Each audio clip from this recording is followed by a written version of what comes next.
It starts with a simple question and ends in objective reality. Through our journey from there to here, we find one another and ourselves.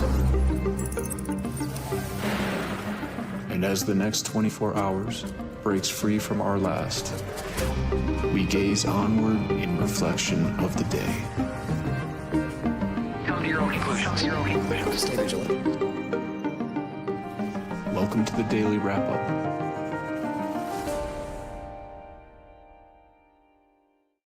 Thursday, January 22nd, 2026. Thank you for joining me today. We have a lot to cover, but I have limited time today, so I wanted to make sure we focused on something that I put off yesterday in regard to Somalia that I want to start with. But again, a lot of what we're going to discuss, Port of Peace, Gaza, it's very difficult to decouple the larger agenda that I'm seeing in all of this. And as always, as we go through these things, I'll give you what I believe is happening, my opinions, but I'll, give you the facts and source material to look for yourself, wherever that may reside. But what I find difficult is how clear this is, and really just trying to make sure that I am not, confirmation bias being a very real thing that we all deal with. But that being said, as we go through this and we're discussing a technocratic governance in Gaza, or basically outlining a new international body that's going to be dictating certain situations. I mean, what about that is America first? What about what Trump's doing in basically any sense, even domestically for that matter, but in regard to what's happening around the world? In what way is that not the exact representation of a globalist agenda? It's just kind of baffling that we even have to, as always, we need to be objective and check ourselves, especially when it's that clear. I just find that important. But what I'm trying to stress right now is that I believe that we're at a point where there shouldn't even be a debate about what is ultimately playing out.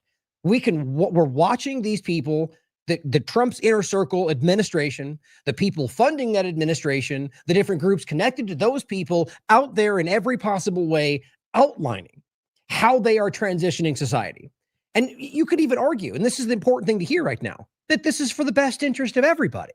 I mean, there was a point I was thinking about before. I don't believe that. That's not what I think, but you could make the argument, but at least consider that this is taking place and ask whether, even if they have the best of intentions, is this what we want? Is this what we voted for? Is this what representative government looks like? Well, clearly that's what this is getting away from, is something where that doesn't exist anymore, in my opinion. But I was thinking about like the war example, which we'll get into around Gaza. Hypothetically speaking, let's say this group of international entities create some new global system and ultimately see, because of their control over everything, conflict largely stops. Well, that sounds fantastic. And I would think regardless of what happens, that would be a positive note. But what if that happens and it comes along with less freedom, no privacy? There's a balance. This is kind of the larger point we can discuss in the United States, the Great Reset point, even just digital IDs. I'll be having an interview, by the way, with the whistleblower from the UN that Derek broke the story in regard to the digital ID infrastructure he was highlighting, and I'll be interviewing him about that. But the point being is that, all of these individual parts, even just the digital ID, you could make the argument that it may better certain circumstances, but it will come at the cost of privacy. It'll come it'll come with collectivism from the either side of the government we're talking about. So today, as we go through all of this, that's what I want you to kind of think about, is how clear this transition is and the different ways that they're playing that. And maybe, again, please disagree with me if you think that there's evidence for it. Just consider the current reality of the circumstances and, what you think it may be driving toward. And if they're doing it the right way, which, as we've talked about a lot, there'll be a small part about ICE today again, that it's about, the ends do not justify the means. This is a classic statement, regardless of whether you think it can exist in some circumstances. Where we are right now, it matters how we get there, especially if we're in any way associating or believing in the tenets of this country, the values that we say we agree on. It's just not really what's happening. But I want to start with the point about Somalia, as I said, because I think it's important. And, as I said, there's so much to cover. There's parts that I ultimately am not going to get to today that I could include. I'm trying to do my best to keep it not as long as it has been. But I want to start with Somalia for a reason, because I want to make sure who maybe those that don't know understand the kind of general background of the U.S. intervention in Somalia and what that's driven to. And I would argue by design created, but ultimately you consider or just recognize rather that al-Shabaab and the different conversations are in place. And the current reality is almost entirely because of their meddling in this country and responses to what they've done before. Now, maybe doesn't mean that what the response is the good guy, right? But it just means that they're responsible for what they're now pointing to justify their actions. That's pretty common U.S. foreign policy. But I want to start with that history, which then very much connects to the weird focal point on Somalia and Minnesota overlap, and then why that's there and how that ties in with, the larger immigration ICE conversation, but it's one part of it, and how that clearly ties in with what I see as the growing kind of international, rather, I guess, just the national police force, but represents this kind of change of enforcement to a, think of it like a microcosm of what they're doing in the world right now. It's the same idea. That's how I see it, but how that clearly is changing the way Americans view a lot of these things. And from that, I'm going to overlap this with the Board of Peace, as they're calling it, who's involved with that, and how all of this actually interconnects. But very importantly, to recognize that this, in my opinion, is something that is, as I framed it, and I'm going to cite Arnaud Bertrand for the association of the images, that this is essentially the creation of a new global order. And this is how they're outlining this. And this is not just about Gaza, as now even they're admitting. Trump's Board of Peace logo, it is basically the UN logo with a little bit of different. Of course, it's in gold because that's Trump. And on top of the fact that the image they use is the technate. And, the Greenland, Mexico, Canada, United States overlap. But I just want you guys to really think about that point, is that this, if he's out there, as he is, setting up this peace board that's going to be governing dynamics of other countries, tell me why that's not globalism. I just really want you to think about that, because even if he doesn't realize it, it could be possible that Trump isn't aware that he's being puppeteered. Sometimes I do think that's what's happening, sometimes not. Either way, recognize that's the direction it's going in. So let's start with the Somalia point. And I do think you'll find this important, even if you know the history. Now, this is a site we've referenced before, Jacobin, however they pronounce it. It's a great kind of insightful intelligence kind of breakdown. We went over some of this in the previous discussion of the Azov movement, and this was a site that was way ahead on a lot of these kind of building foreign policy points. In the case of what they call it, as I highlighted the plan discussion for Russia and Ukraine, how the agenda seemed to be that they were waiting for a certain move to happen so they could argue it was an insurrection, or rather, not insurrection, that word stuck in my head for obvious reasons. Now I'm blanking on the term. Right? When you basically have it was the tip of my tongue. When you have a force inside of a location that is fighting the power that's in control. What is the term for that? I'm blanking on it just because I was thinking insurrectionist. In any case, the point is that it was, I think, set up to make it look like they were the underdog fighting Russia's control over Ukraine, and that's not really the way that ended up. And so, but it was being framed as that being the plan, and this was being discussed by this, as well as foreign policy and different platform. And I just think it's important to think about, the insight doesn't always come from just being aware, rather a lot of times that there's people that leaked information and so on. But that's all just interesting thoughts I had. But this article is well done from 2022 and breaks down insurgents. Thank you. I don't know why I couldn't think of that term. As always, the TLAV chat on point. The U.S. helped destroy modern Somalia. Now, it really shouldn't even be that shocking. This is basically identical, in my experience, to what I've seen U.S. policy like right to this very day, with just different framing in pretty much every country I can look to. And that doesn't always mean that it started with bad intention, but hard for me to look at it that any other way where we are now. Since the 1990s, no government has been able to control the whole of Somalia's territory. Lurid news reports about piracy and terrorism obscure the fact that big powers like the U.S. have repeatedly intervened in the country's affairs and worsened its condition. After I read this and go through the points, I'm going to play a clip from this back and forth with Nick Shirley and a point he makes about, piracy in Somalia. It's amazing that I think people like that are being used because they are actually they don't have the depth of thought to realize how easy it is that you're being played within social commentary and general, movies that have framed the way we look at things. The point being Captain Phillips and Somalia pirates. Well, there's a very real example. That's not just because of movies. That exists. Of course, it's also important to realize that a lot of these things come up in response to unjust situations, even like the historical piracy conversation back to Britain and the idea of what they did to their state. I mean, the whole conversation. Not everything was all evil versus good. Many of them were people that were spurned as people that were doing the right thing, and ultimately, or rather, just people that were naval officers, for example, that got kicked to the side and felt disenfranchised and decided to go about it their own way, even though before they were privateers, basically pirates run by the government.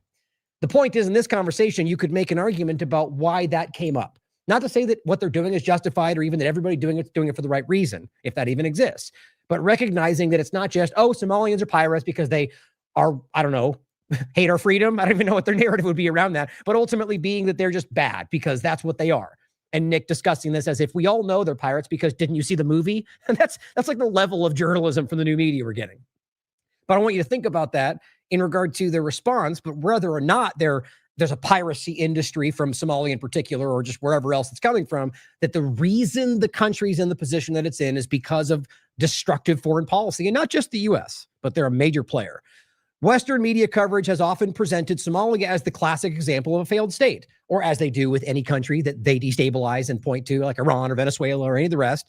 But news reports about terrorism and piracy have obscured the fact that Somalia is very much a part of the world system. From the Cold War to the War on Terror, outside intervention by the world's most powerful states has played a major role in worsening the Somali crisis. Elizabeth Schmidt is a professor emeritus of history at Loyola University, Maryland. Her most recent book is Foreign Intervention in Africa After the Cold War. This is an edited transcript from Jacobin Radio's Long Reads podcast. You can listen to the episode here, which you can click on and actually listen to the breakdown. It's back and forth, but I'm going to read you the parts that stand out to me as very relevant. Daniel Finn asks, he's the one conducting it, Elizabeth Schmidt responding, how did Said one of the previous rulers of Somalia, Barre, come to power at the end of the 1960s, and what were the main policies that his government set about enacting? Now, it says Mohammed Said Barre was a general in the Somali army, and he overthrew the previous government. Somalia's second president was assassinated, and then there was a military coup in 1969. I mean, you wouldn't be surprised to find out who was involved. Said Barre announced right away that Somalia would pursue a Soviet-style, scientific, socialist agenda, which began with a massive public works program. Now, this is back when Soviet Union was involved, because they're just as always, it's not about, this has been the classic kind of Game of Thrones for these people for a long time. And as I've said about the U.S. government today, same point you made that, back then, Soviet Union was one of these very clear problematic power structures. And ultimately, the U.S. fought that, I guess. However you want to get into the nuance of that reality, it's much different. But there are parts where, there was an effort to stop that growing concern, and then ultimately rose to the same problem. The same thing I say about China or others, that given the circumstances, if they were allowed the kind of power and influence, I'd argue that most of these governments would be doing the same things. Call me pessimist or call me a jaded. I believe that's the government has shown us over the years. But in this case, you can see that the Soviet element was at least what he was modeling after. And to make it quick, the point is that there was Soviet involvement with previous manipulations of this country before. But what's interesting is the Soviet-style scientific socialist agenda. Well, just think about this in the context of the scientific, technocratic, Gaza overall. It's all the same kind of thing. If you don't see the socialist, fascist tendencies of what they're doing in each one of these locations, I don't know what you're looking at. It's just not called those things when, I guess, a Republican's involved, which is just the way our broken partisan game works in this country. Now, it says the United States worried about Somalia's burgeoning relationship with the Soviet Union back at this time in the 60s.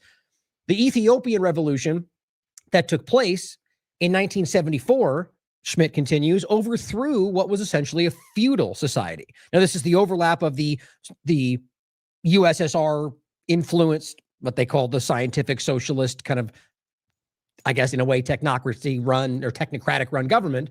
But it was a feudal state. Now, this is what I find fascinating as we talk about this pronomos capital funding, or rather the network state point, that what I describe this as is the techno-feudal state, like that. This is the transition to what they're trying to drive us to. And this is not my opinion. This is what they're outlining this as. They don't call it a techno-feudal state, but by definition, what they're pointing to is that. And I mean, it's very transparent as far as I can tell, other than saying that's what it is.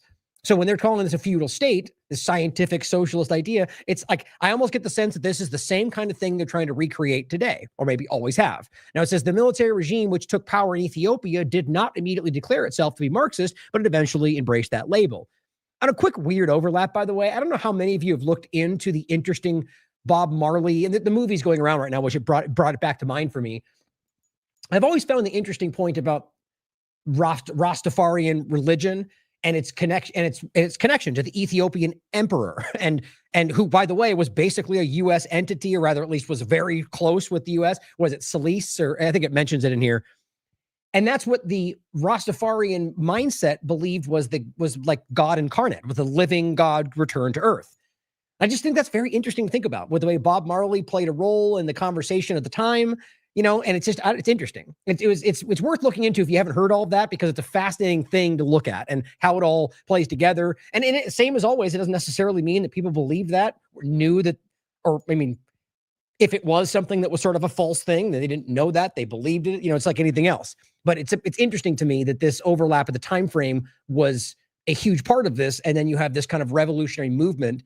But it very much did fuel that in the Jamaican, the Bob Marley circle conversation. But it's a lot to get into, but if you look into it, it's fascinating, just as a side note. Now, back to this, the same Ethiopian regime we're talking about here. It says Somalia's relationship with the Eastern Bloc began to fray. The United States came in, hoping to use Somalia as a bulwark against the even more radical Marxist Ethiopian government, as they frame it. Now, again, remember, these are parts that you can read this all, and I highly recommend you do if you want the piece-by-piece breakdown. I'm just kind of jumping through the timeline to make you see, hopefully, the main parts of this, which at this point now, and see, this is my point from before, is you could argue the U.S. government is trying to stop the evil Russian government from controlling another place. Maybe they even view it that way, as opposed to taking the power for themselves. Who's to say? But my point is that they rationalized manipulating, or rather just getting involved in Somalia because of the other side doing that. Now, today you hear a similar thing with Africa and Russia, but it's a little different today, right? Because at this point, you can clearly see that there's deals being made on one side, even with China, and then the U.S. government comes in and just takes what they want. So it's kind of like the reverse reality.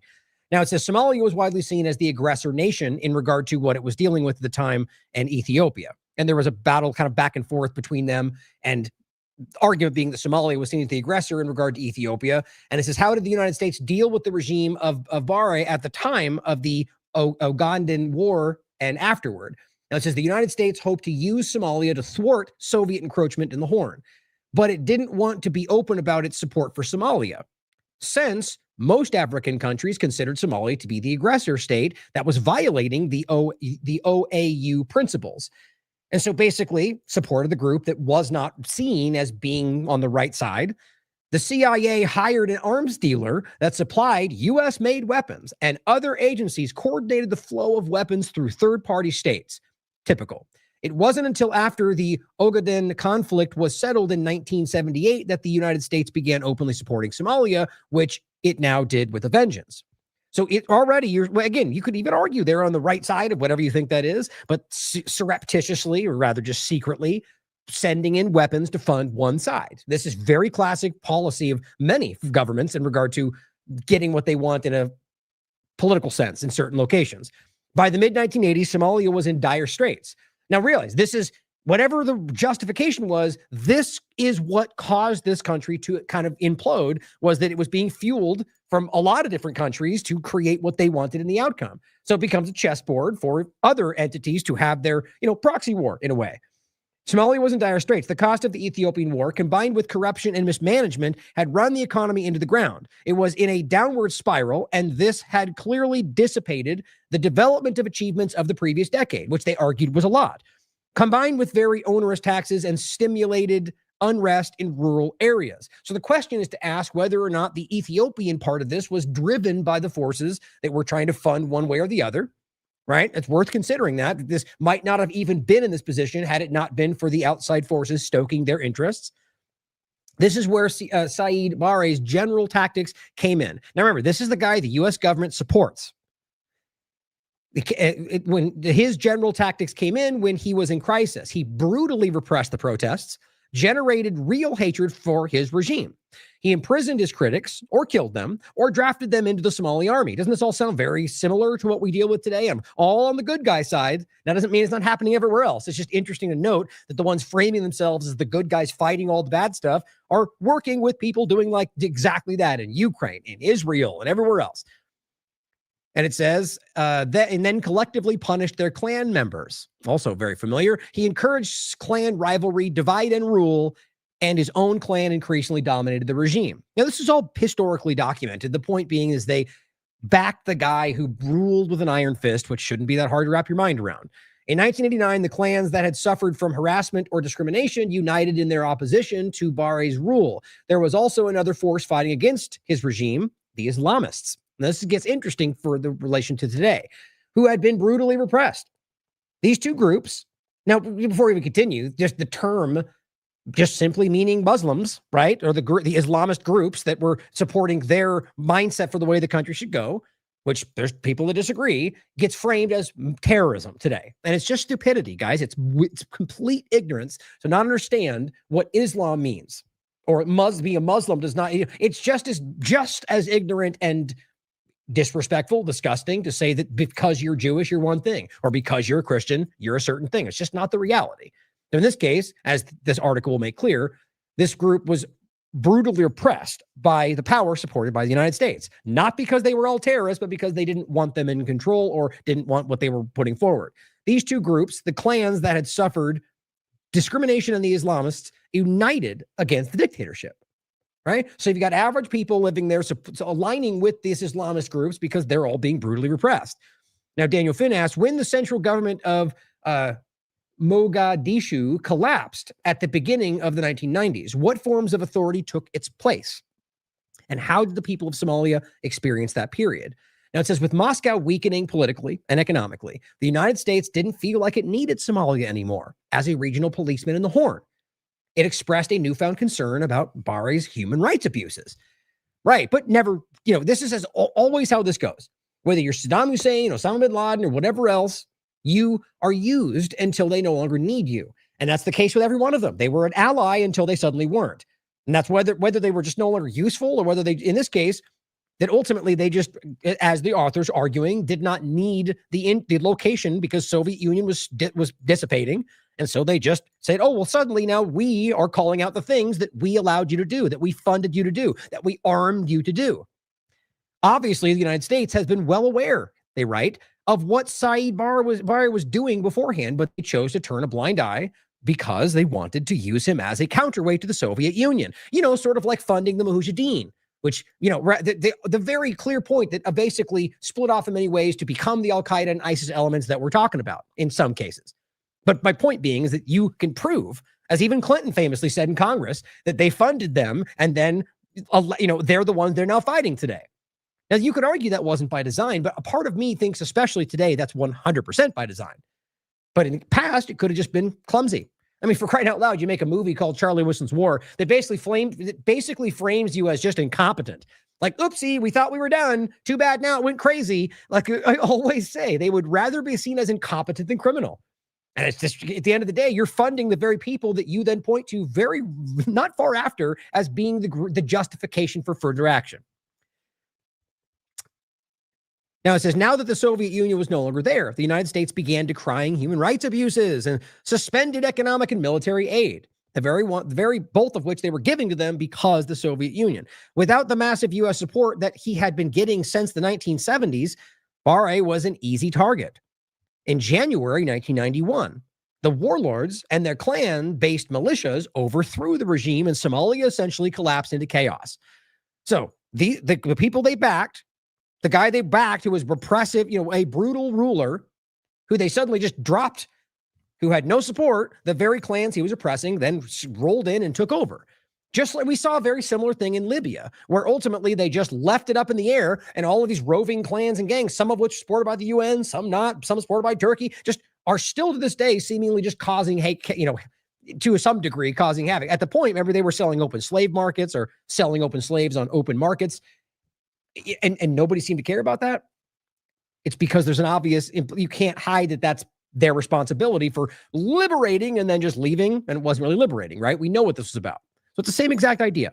So they left him high and dry, good or bad, right? This was what they created. Then they left him and they overthrew him. And then the country devolved into chaos even more. Southern Somalia fractured into fiefdoms ruled by rival warlords who clashed with the resurgent Islamist movement.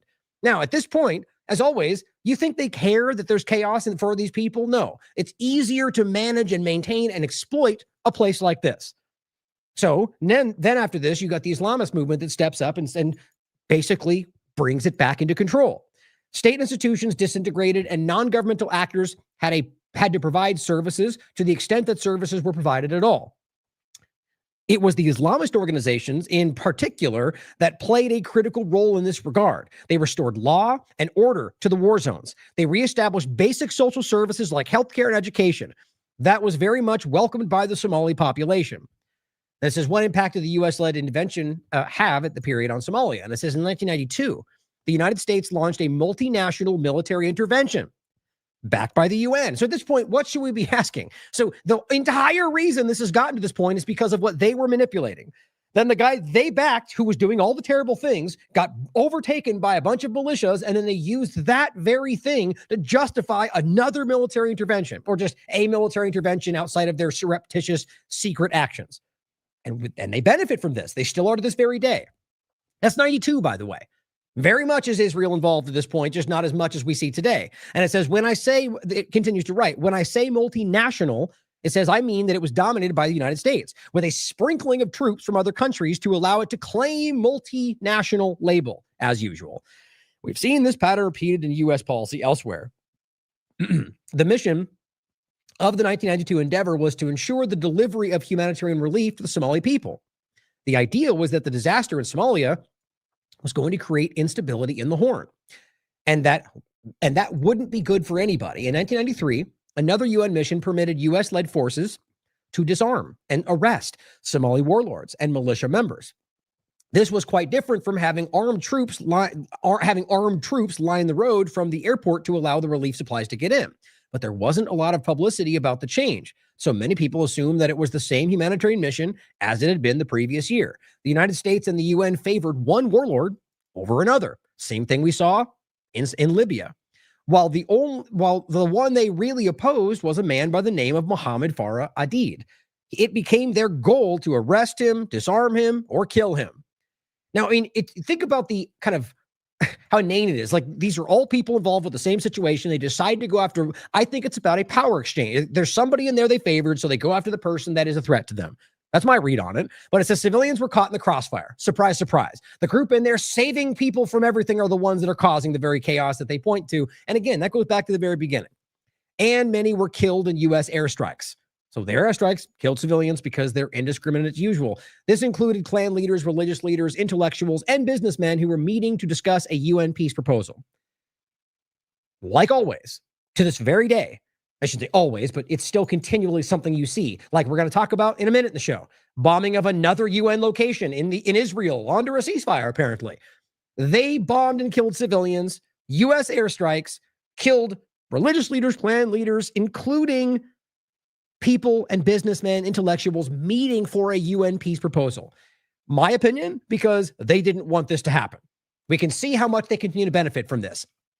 It says these were clearly people who were considering joining forces with the UN, but an airstrike ended up killing them.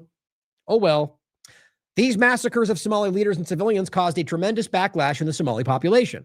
They began to direct their retaliatory attacks not only against U.S. and UN troops, but against any foreigner. So you see how this turns, right? So nobody should argue it's justified to just kill anybody they see as foreign, or to ever just simply bomb any UN or any U.S. personnel. But you have to understand, not rationalize, not justify, but understand why this would be going this way, because of the history that they're well aware of, because of the reality of what they see happening at the hands of these foreign powers. And so eventually, when they literally see the potential peace that they were striving for get bombed by U.S. airstrikes, they suddenly just recognize who their enemy is. That's how this would be seen clear to me. And then overreact. Right? You could argue whether it's overreaction or not, but take action that would then frame them as the bad guy, or just the doing the wrong thing within the circumstance. It's the same thing we can talk about with Palestinians. So I would argue to a lesser degree, especially today with how clearly they're taking the right path in this and just being lied about. But historically, you can show plenty of examples of Palestinians going out there and just doing back to them what's been done to them their entire lives. I'd still argue that's the wrong path to take. Nonetheless, you can understand why somebody might want to do that with what's been done to them their entire lives. So in this case, as they started doing this, it became easy to say they're the bad guys. They're the terrorists, even though this is what you've been doing from a U.S. official position for a long time. Two wrongs don't make a right. Journalists and relief workers were targeted, and many withdrew from Somalia. Now, the other question on top of this is to ask whether or not that wasn't exactly what was going on, and this was also being targeted by U.S. intelligence apparatus, where it is bombing those people to claim them as bad guys. For many different reasons, most importantly, the geostrategic location of where this is. This has been a long time coming. So I'm not saying that's what I don't even know if I think that's how this went down, but it's worth considering with the way they've played this everywhere else. Suddenly, journalists start getting targeted, right? In this case with Israel, you don't need to look for anything else. They're just doing it and hiding it and lying about it or just pretending it doesn't matter. But at this point, it would have been a much harder thing to wrap your mind around.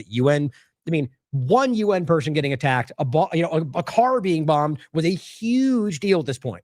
Remember the first time I saw that happen in the Israel post-October 7th conversation, and it was a big deal. And they all had to lie about it. Now it just happens every day and nobody talks about it.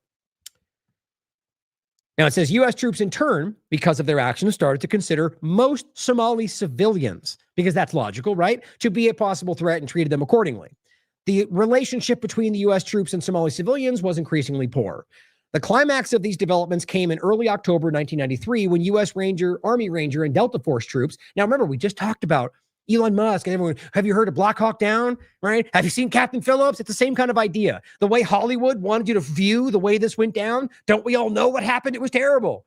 Well, yes, there's a lot of stuff that is terrible on both sides of this conversation, but to understand the way this actually went down and not just use the cartoonish Elon Musk version that frames whatever the government wants you to think, but he's fighting the deep state.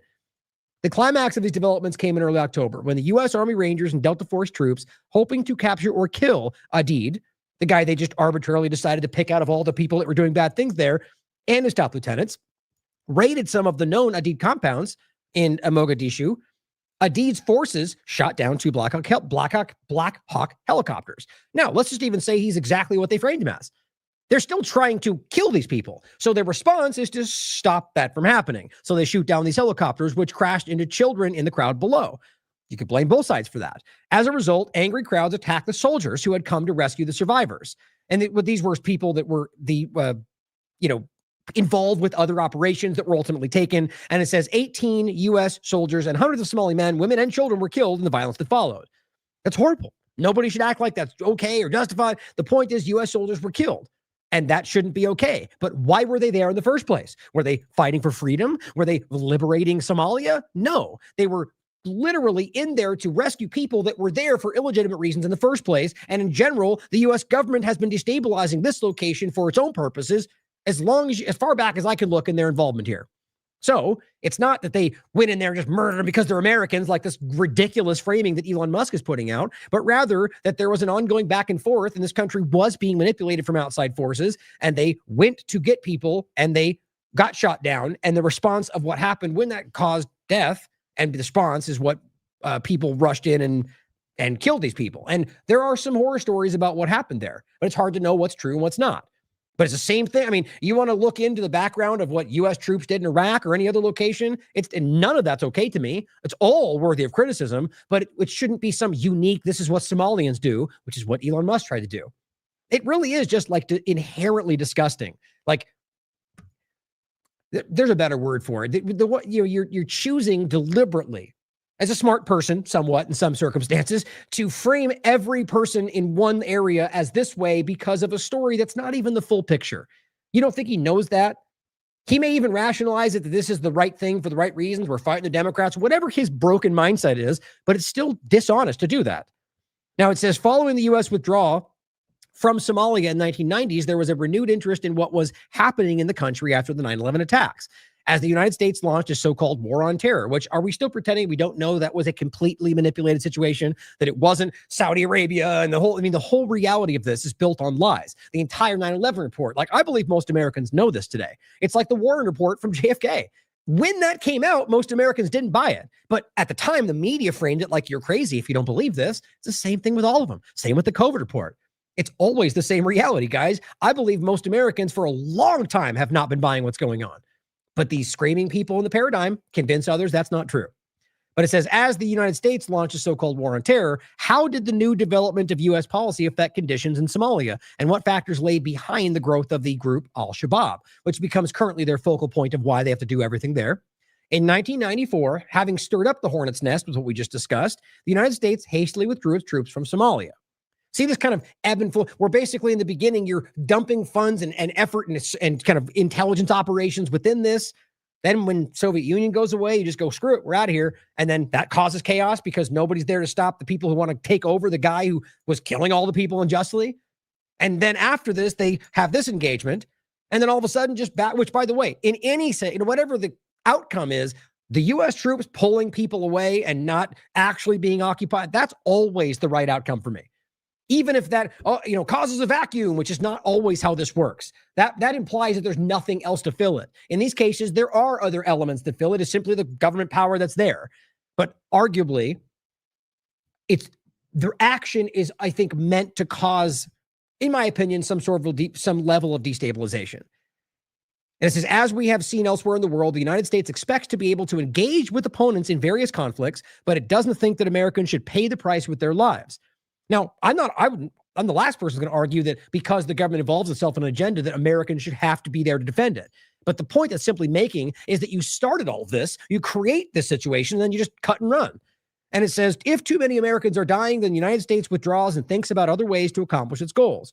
However, Al-Qaeda, and let's not forget, same thing with 9/11, what this really represents, guys. The reality of this element that's been funded and controlled and armed and shuttled around the world by Israel and the United States. It's not hard to, it's one of the easiest things to prove in this conversation. How Al-Qaeda began to emerge elsewhere in East Africa. What a coincidence. And this gave rise to new concerns. The bomb attacks on U.S. embassies in Kenya and Tanzania in 1998 were a case in point. This was followed by 9/11 attacks on the United States. Right. Another one that was clearly not what we were told it was. So maybe we should start asking where this all was coming from. Were these Zionists going out there and causing the same things they've done? Were these random Muslims out there hating our freedom? I mean, what do you think makes more sense when you look at the bigger picture? You can ask most of these people in the countries they claim are terrorists, and they'll tell you that they know it's the government that we're talking about here. It says this resulted in the United States increasing its collaboration with Ethiopia, Somalia's long-term nemesis, which did not bode well for U.S. relations with Somalia. Now it says, meanwhile, Somalia Islamist groups had gained significant popular support by providing essential services, including schools, medical care, courts that brought some law or an order to the war zone. Right? So right there, for the last sentence of this paragraph, it's obvious to see that they came in and provided things that the people claiming to rescue everybody were not. Then it goes on to say the United States ignored the reasons for the appeal. Oh, it's the next paragraph, actually. The United States ignored the reason for the appeal of Islamism in Somalia. Now, the idea that they make it, why anybody would make this about the religion in a circumstance where people are suffering and somebody comes in to help them.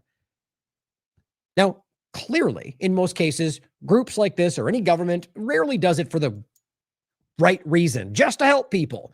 But the point is that is it inherently dangerous because it's a certain kind of religion, or is it because there's a certain political agenda overlapped with all of this? It says certainly some of it was religious. Most Somalis were Muslims, although their brand of Islam was less conservative than that of the Islamists, who believed that religion should govern all aspects of life, which is a huge part of Islam that exists in many places. In fact, if you want to be honest about this, it's very similar to what Israel does in their country, but we don't talk about it that way. It says Somalis have historically followed a more open and tolerant brand of Islam, but the Islamists were the ones providing badly needed services, so people turn to them. Meaning, basically, you consider it to more of like a current, I think a little bit more conservative than like an Iranian government.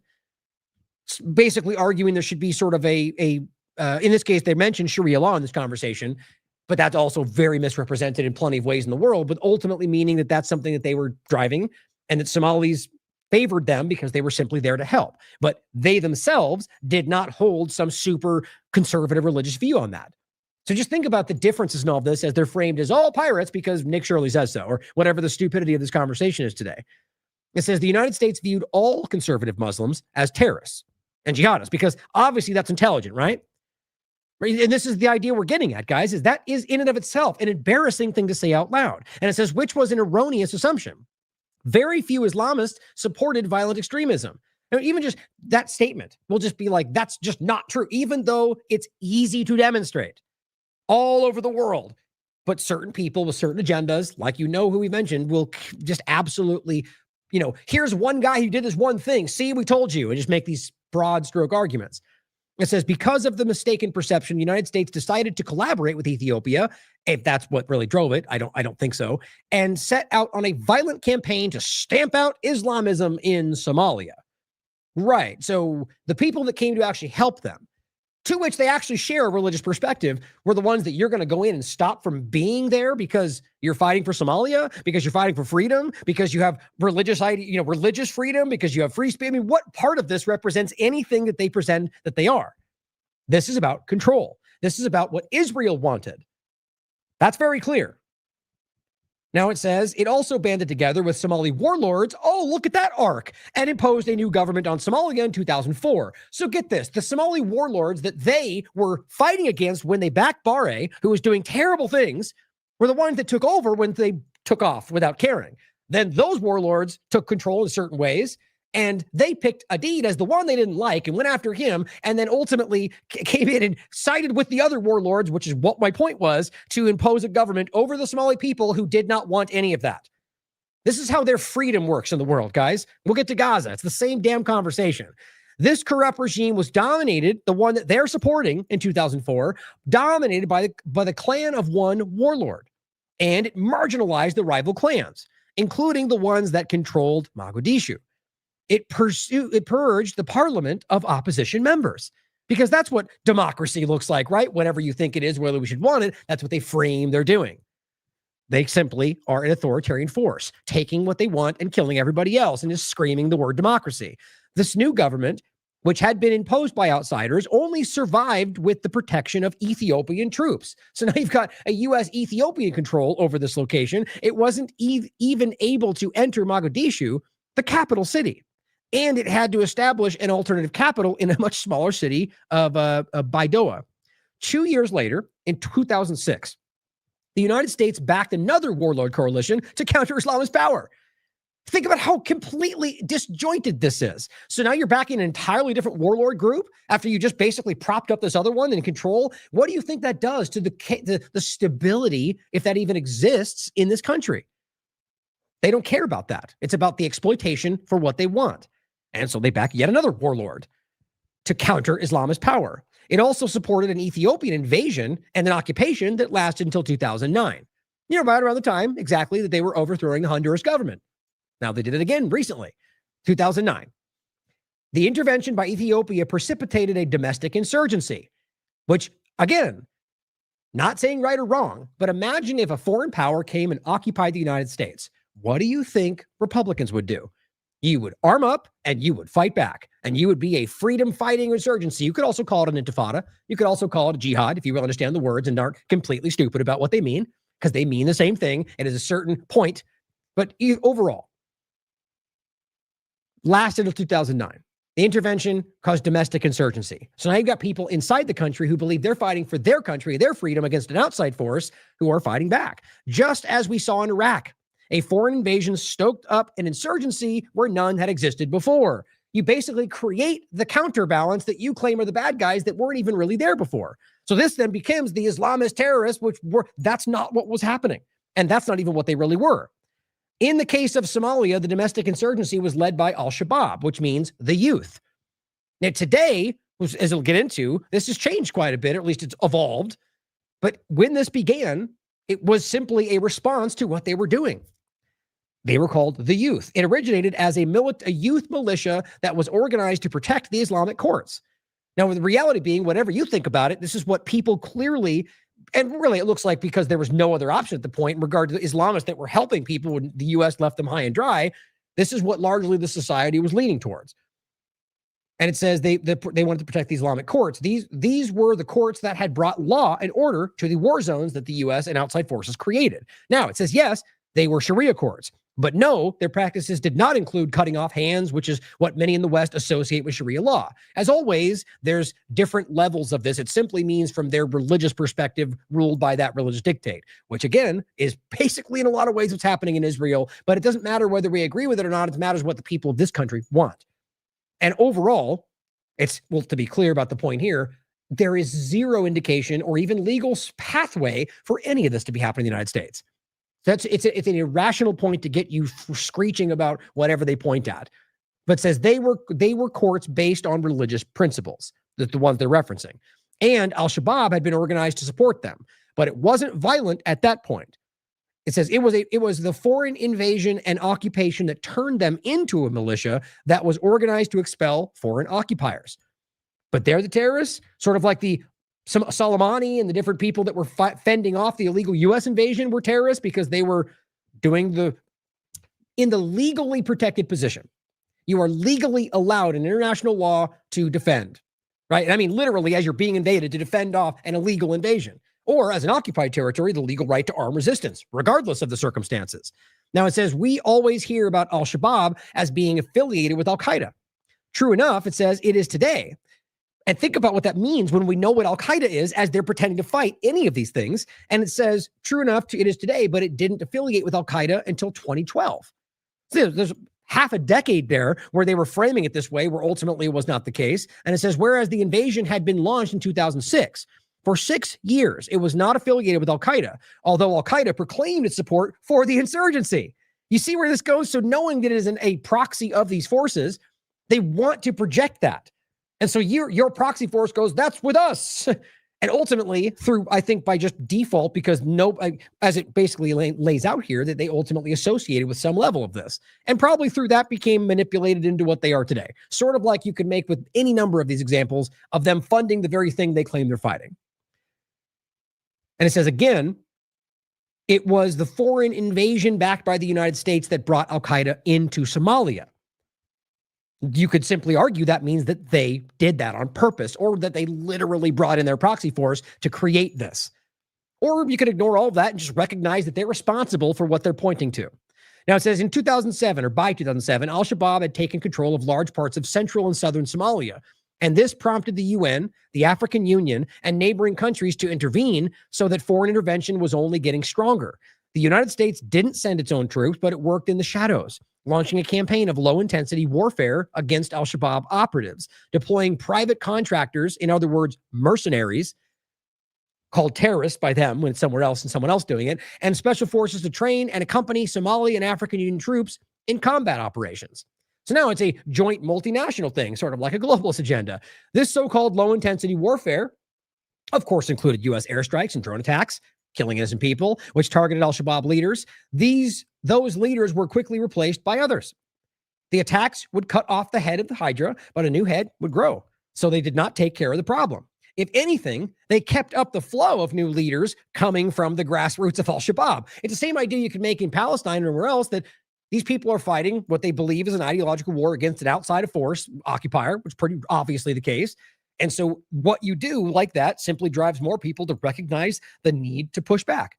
It says the group increasingly focused its attention on the West, targeting aid workers, journalists, and Somalis who worked with them, which nobody should support.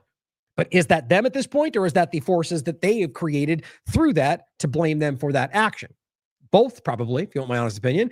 In 2012, outside forces once again imposed a new political dispensation, although it was mediated by the UN and backed by the international community. It was disavowed by large segments of Somali civil society. Right, the only one that matters in this conversation, by the way, the Somali people, which had little input into the process. Same as the Palestinians right now with what they claim they're building for them. That'll bother you. We'll get into it.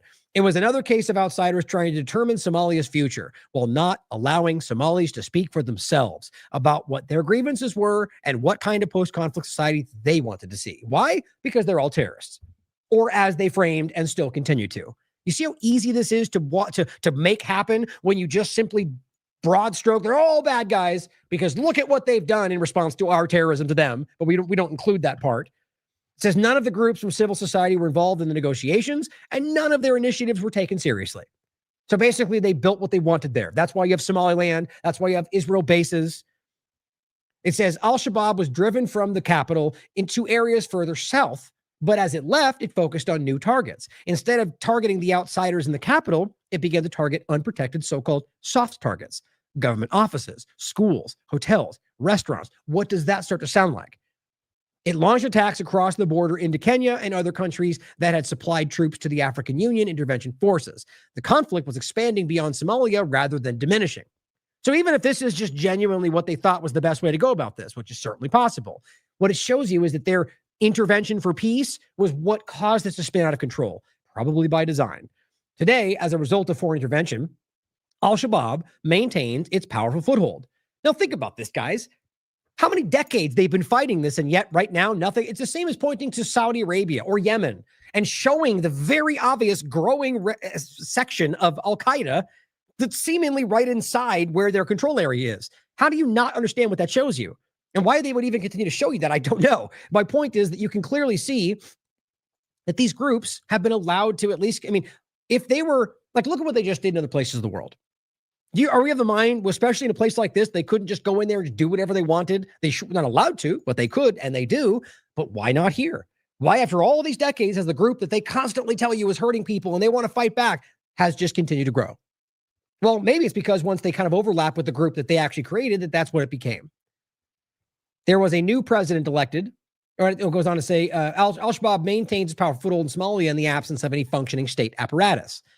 Which, think about that to this day. That's my point about Haiti and plenty of others. Nobody cared. No elections, no leadership, just kind of ruled from outside. Yeah, welcome to your technocratic, globalist control structure framed on something else. There was a new president elected in May 2022 after a protracted political crisis. The factors behind it were, much like those behind the crisis of other governments. Favoritism, corruption, mismanagement. The previous president had refused to hold elections. Weird. The central government is still not providing basic services. Today, there is no coherent national army, and the security forces, like the civilian administration, are riven by clan-based factions who fight each other rather than al-Shabaab. According to polls that have been carried out, few Somalis believe that the new government will behave any differently from the succession of governments that preceded it. Likely because they recognize what's really driving this. They expect it to go on catering to corrupt elites, exactly, rather than the majority of Somali civilians, and ignoring the grievances that ignited the insurgency. This is the part that matters. They see right now that the direction is catering to corrupt elitists and not the people. But what do they say when they do this? We're fighting for the Somali people. I don't need to convince all of you here of this. You mostly know this. But think about this exact situation in every other point of conversation. This is what they're doing. Meanwhile, the United States is continuing to wage a shadow war. The nature of the war has changed. The number of boots on the ground has decreased. It was Obama, of course, because, they're both the same thing, that escalated the use of drones to kill al-Shabaab targets. Rather than using U.S. special forces and military contractors, the engagement of the United States in Somalia has dropped from the consciousness of most U.S. citizens because Americans aren't dying. They didn't really pay attention to what the Obama administration was doing, which was creating even more hostility towards the United States, probably by design. And I mean that. You create the very thing. It's sort of like the Zionist Jewish conversation of creating the very thing that you claim is you use to justify your hold on power, which is hatred, right? This is how, we'll get to this in a minute, about how they're framing themselves in the very same way. But it says the grassroots peace building efforts have been sidelined by more powerful forces. And the interest of foreign governments and Somali elitists have once again prevailed over those of ordinary citizens. That's right now. That's today.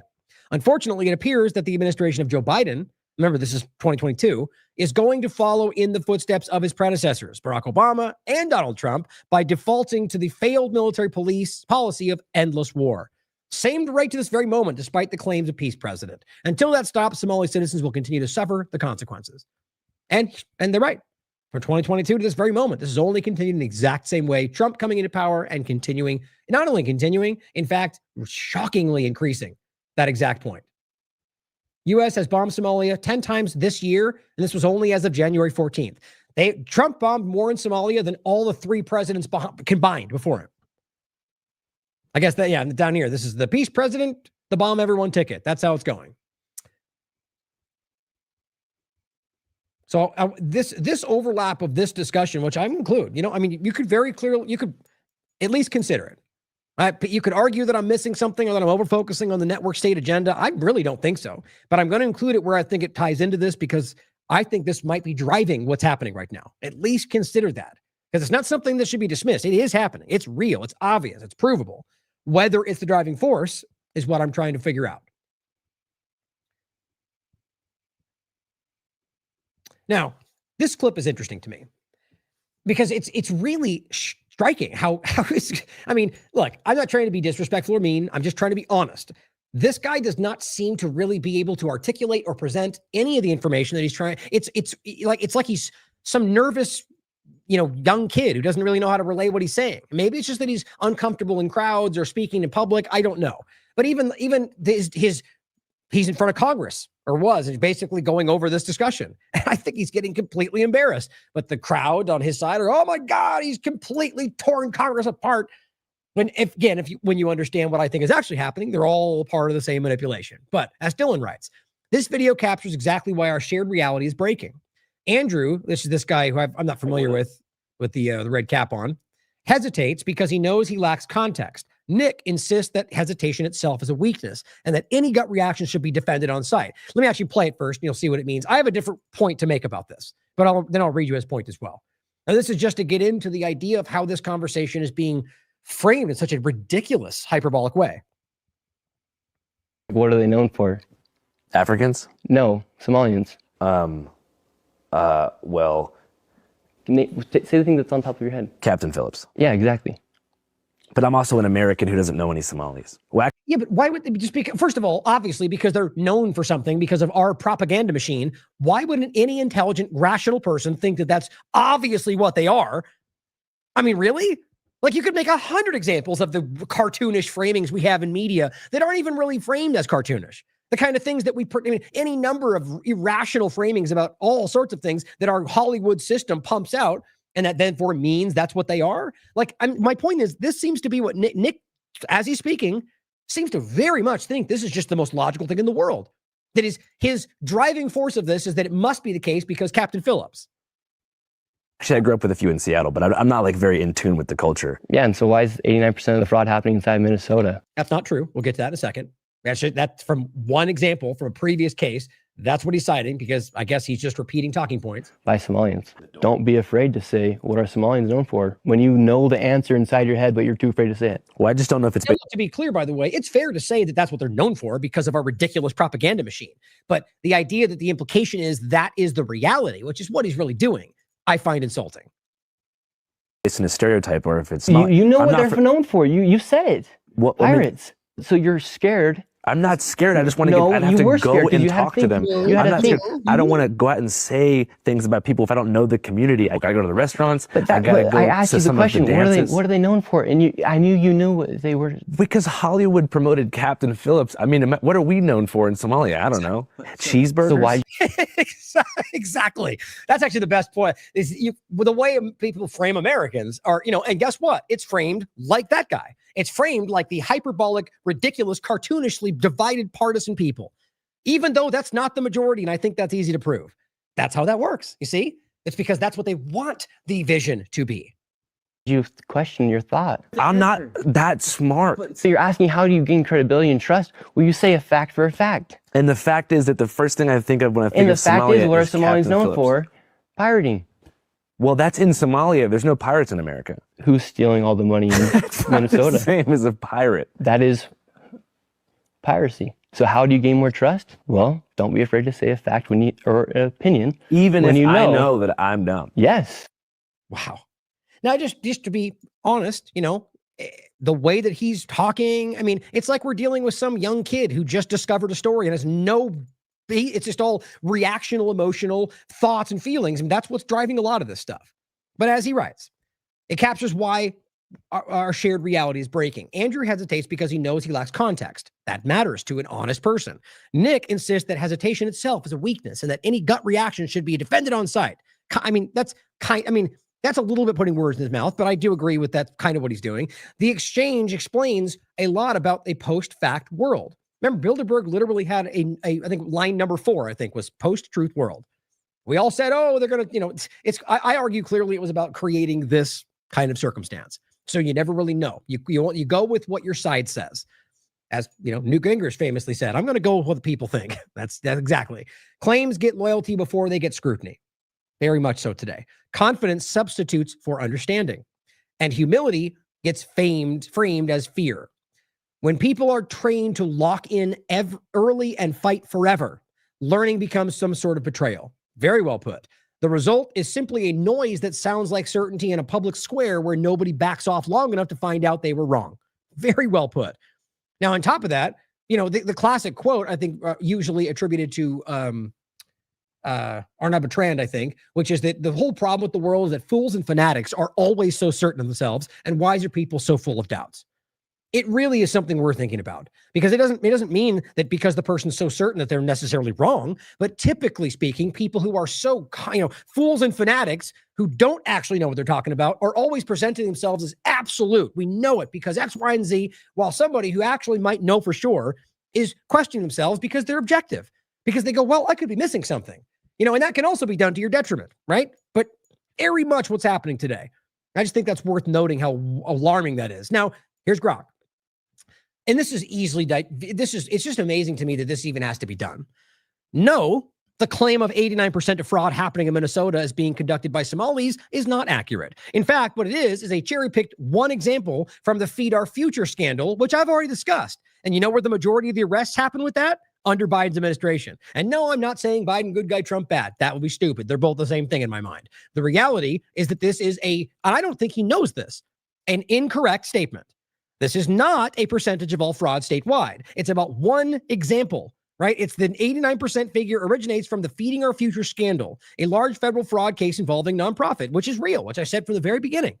And still very much of this continues, by the way, pretty much anywhere in this country, pretty much even in Minnesota, not unique to Somalians. Now, whether this one thing was an example of the government making this the reality, which we should consider. And if you have the evidence, then arrest somebody.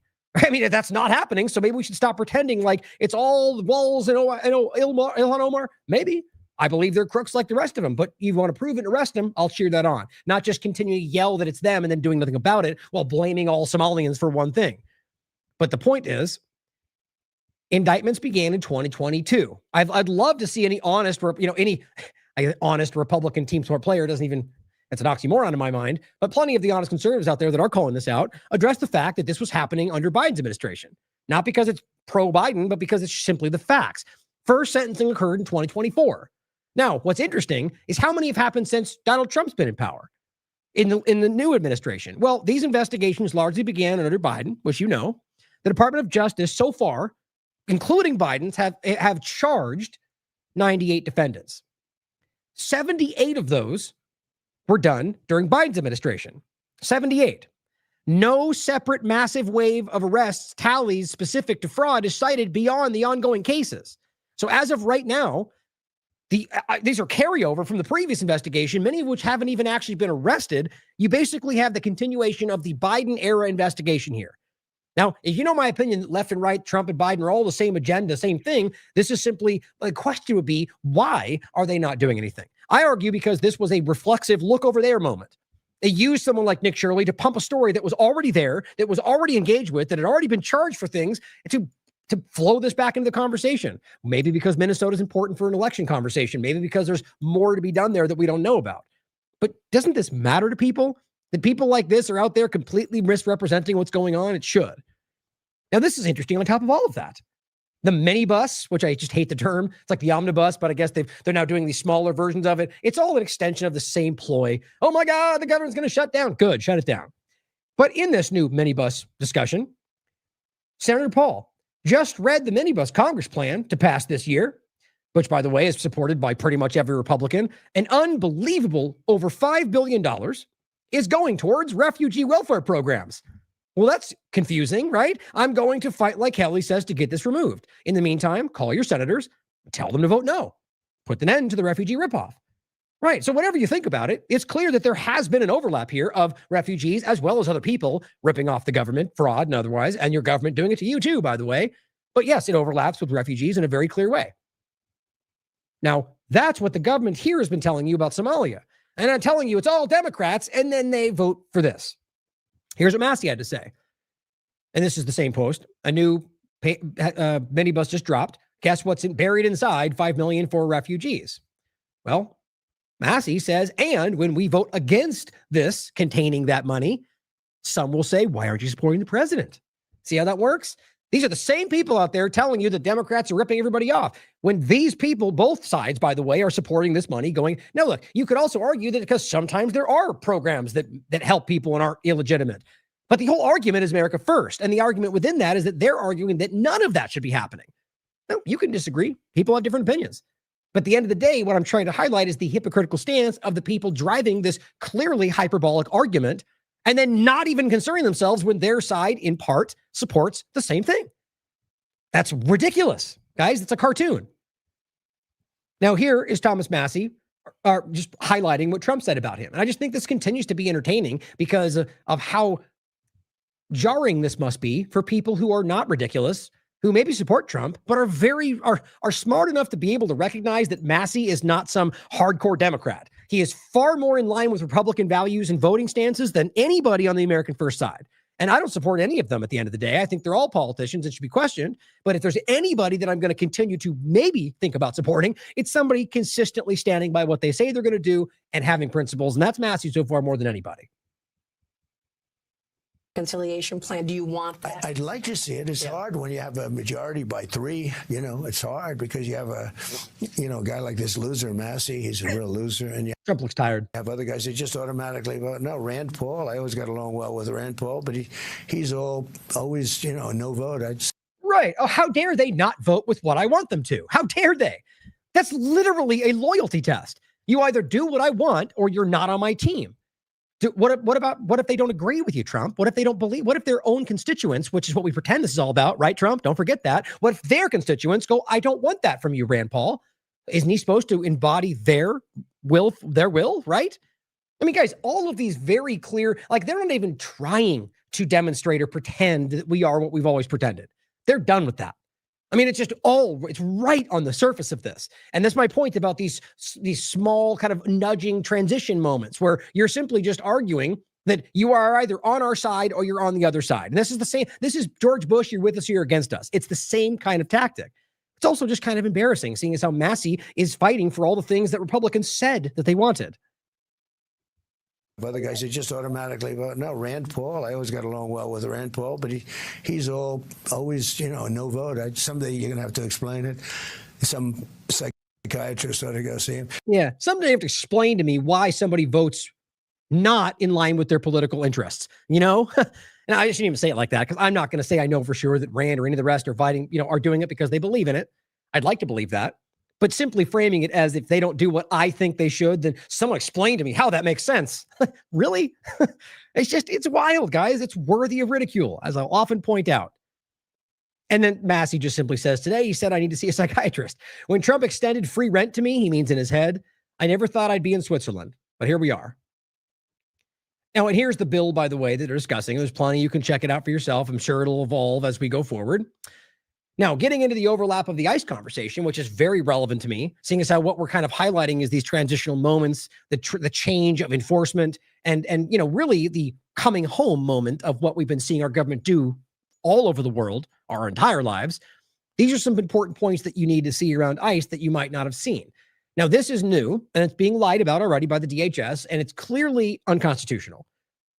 Like, period. It's the same as what they've tried to do before around due process or anything else by giving you some kind of a nuanced argument that's rooted in, usually a misrepresentation of what they're pointing to or just ignorance.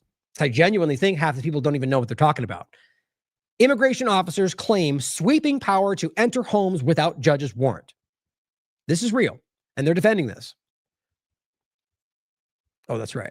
Glad I did highlight this. So here's the top part of it. So the first paragraph says, federal immigration officers, this is from today, are asserting sweeping power to forcibly enter people's homes without a judge's warrant. According to an internal immigration ICE memo obtained by Associated Press, marking a sharp reversal of longstanding guidance meant to respect constitutional limits. Respect, like it's a choice, right? I mean, it's not, this is the law. So this is them breaking the law is the way you should frame that. The memo authorizes ICE officers to use force to enter a residence based solely on a more narrow administrative warrant to arrest someone with a final order of removal, which I wouldn't even call a warrant, a move that advocates say collides with Fourth Amendment protections and upends years, of advice given to immigrant communities. Now, what you'll come to see is this is not some separate warrant situation. These are the officers engaging with this being able to say, well, we got this, then we can basically issue ourselves a warrant that is a separate version of it. It does not meet the requirements for constitutional reality. It just doesn't. And you can ask plenty of experts out there making this case. And if you really need to even, like, if it's that hard for you to wrap your mind around the fact that they're capable of doing that kind of thing, I mean, there's 100 other examples right now where they're being proven in court to be violating the Constitution, or any number of things with due process, or identifying themselves, or warrants in general. I mean, they're out there buffing these or bucking these things every single day. The memo itself has not been widely shared within the agency, which questions why, right? If it's some normal thing and it's completely up in the up and up, why was it secret? According to a whistleblower complaint, that's why we know about it. But its contents have been used to train new ICE officers who are being deployed into cities and towns, a couple weeks, boom, they're out there to implement the president's immigration crackdown, which it's not really about immigration if we're starting to pay attention. New ICE hires and those still in training are being told to follow the memo that they wrote instead of written training materials that actually contradict the memo itself. That's according to the whistleblower, which shouldn't surprise anybody because you have ICE, materials that are basically like they write these out, whether they follow them or not, because they want you to believe they're following the law and the Constitution. So now you've got those written out because you can read them and it tells you can't do that. Why? Because it's unconstitutional. And now they just write a memo that says, well, you can though. Follow the memo that we wrote. Very Trump administration style. It is unclear how broadly the directive has been applied in immigration enforcement operations. The Associated Press witnessed ICE officers ramming through a front door of a home of a Liberian man, Garrison Gibson, with a deportation order from 2023 in Minneapolis on January 11th, wearing heavy tactical gear and with their rifles drawn. Documents, again, think about even just the engagement. Was there a potential concern for violence? No, well, it doesn't matter. They can just go, Democrats are doing bad things, and so we can do whatever we want. That's essentially the argument today. This not procedure. And the idea that you're going in military style because of an immigration concern, it's not how this goes.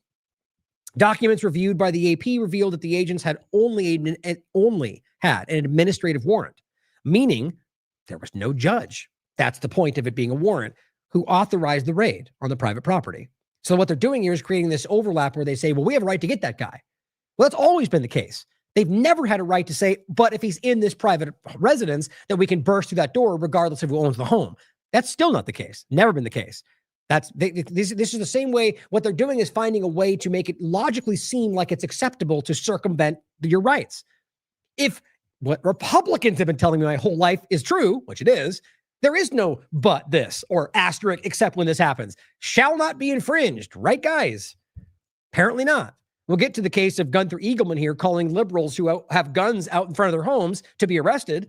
Not a joke, by the way. We'll get to the hypocrisy around all that. It says the change is almost certain to meet legal challenges and stiff criticism from advocacy groups and immigrant-friendly states and local governments that have spent years successfully urging people not to open doors unless ICE shows them a warrant, which is not some kind of manipulative thing. That's your right. Even if there's a law being broken, you have the right. The point, though, is that, like we're going to get into, they're driving a profit motive for arresting anybody, whether or not they're a U.S. citizen, whether or not they get released. That's now come out. Their quotas. We already talked about that. So in this case, whether there's criticism and whether they get pushed back and get removed, and they don't care. From the ICE perspective, with the ICE agent's perspective, it's irrelevant. Scoop them up, put them in, and we move forward. Who cares if somebody gets shot along the way? The Associated Press obtained the memo and whistleblower complaint from an official in Congress who shared it on condition of anonymity to discuss sensitive documents. The AP verified the authenticity of the documents in the complaint. Now, there are going to be arguments that whoever this person is, left or right, probably going to pretend it's a Democrat without knowing that for sure. Certainly could be. They released this and that's a crime and so on.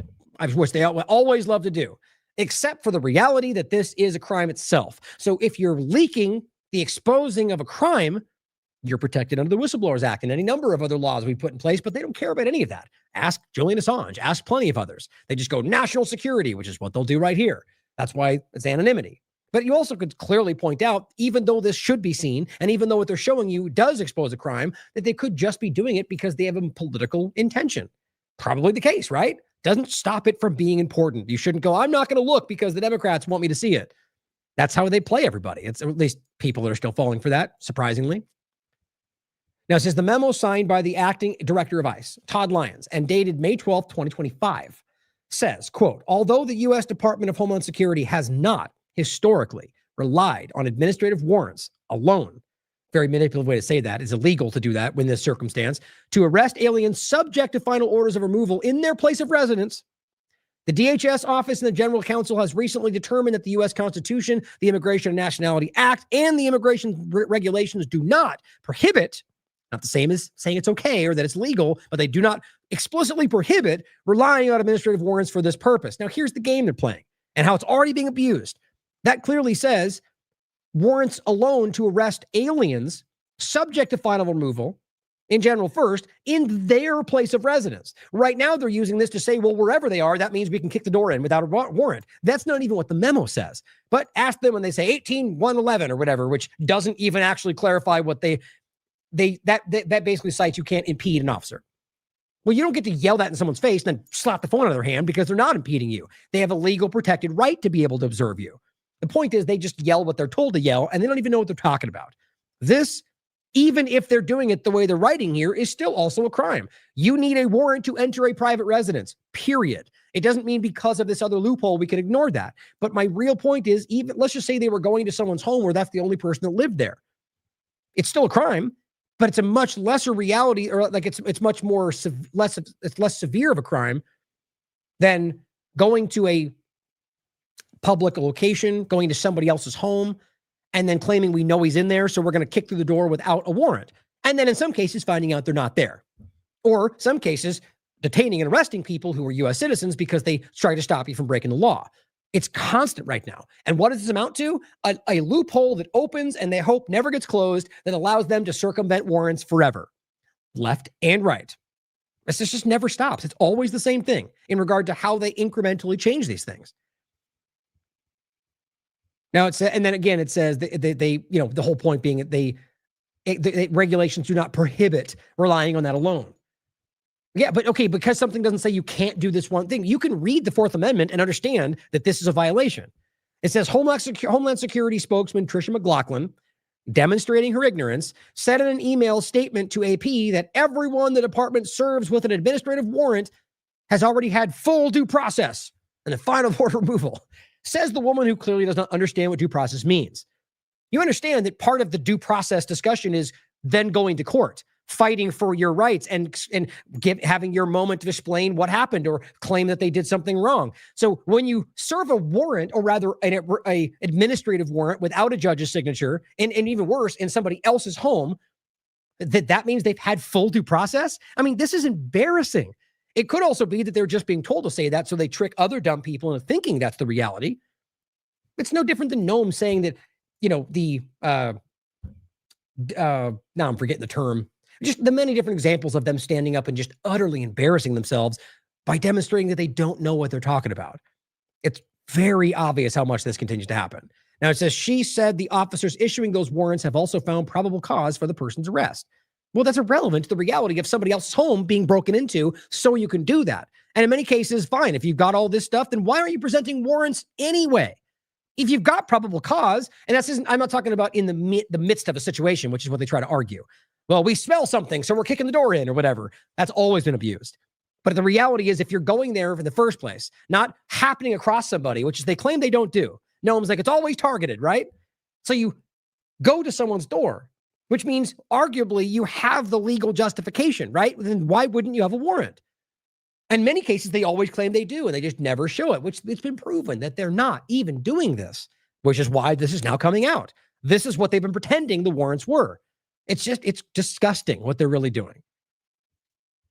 It says most immigration arrests are carried out under administrative warrants. And that's in regard to just an average person being arrested who broke an immigration law.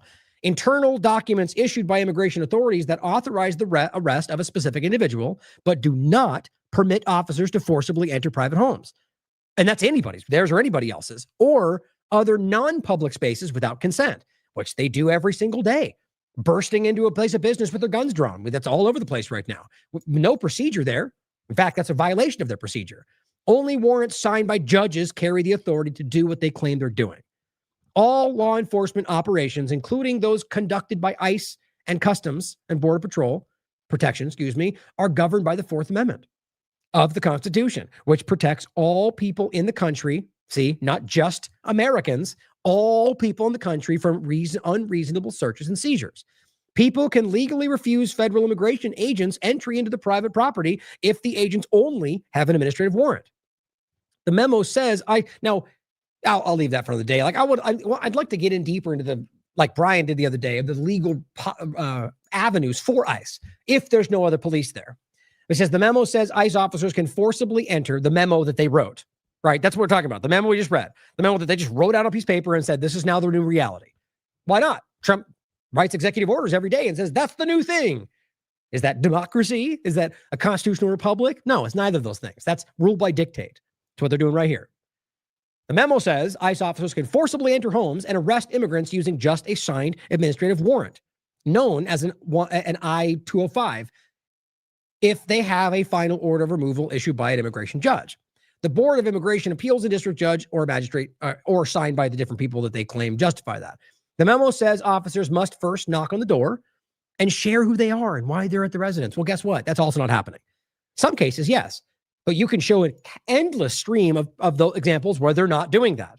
So right there in and of itself, they have to lie even within their illegal process. So they can't even be honest about the illegal actions they're taking.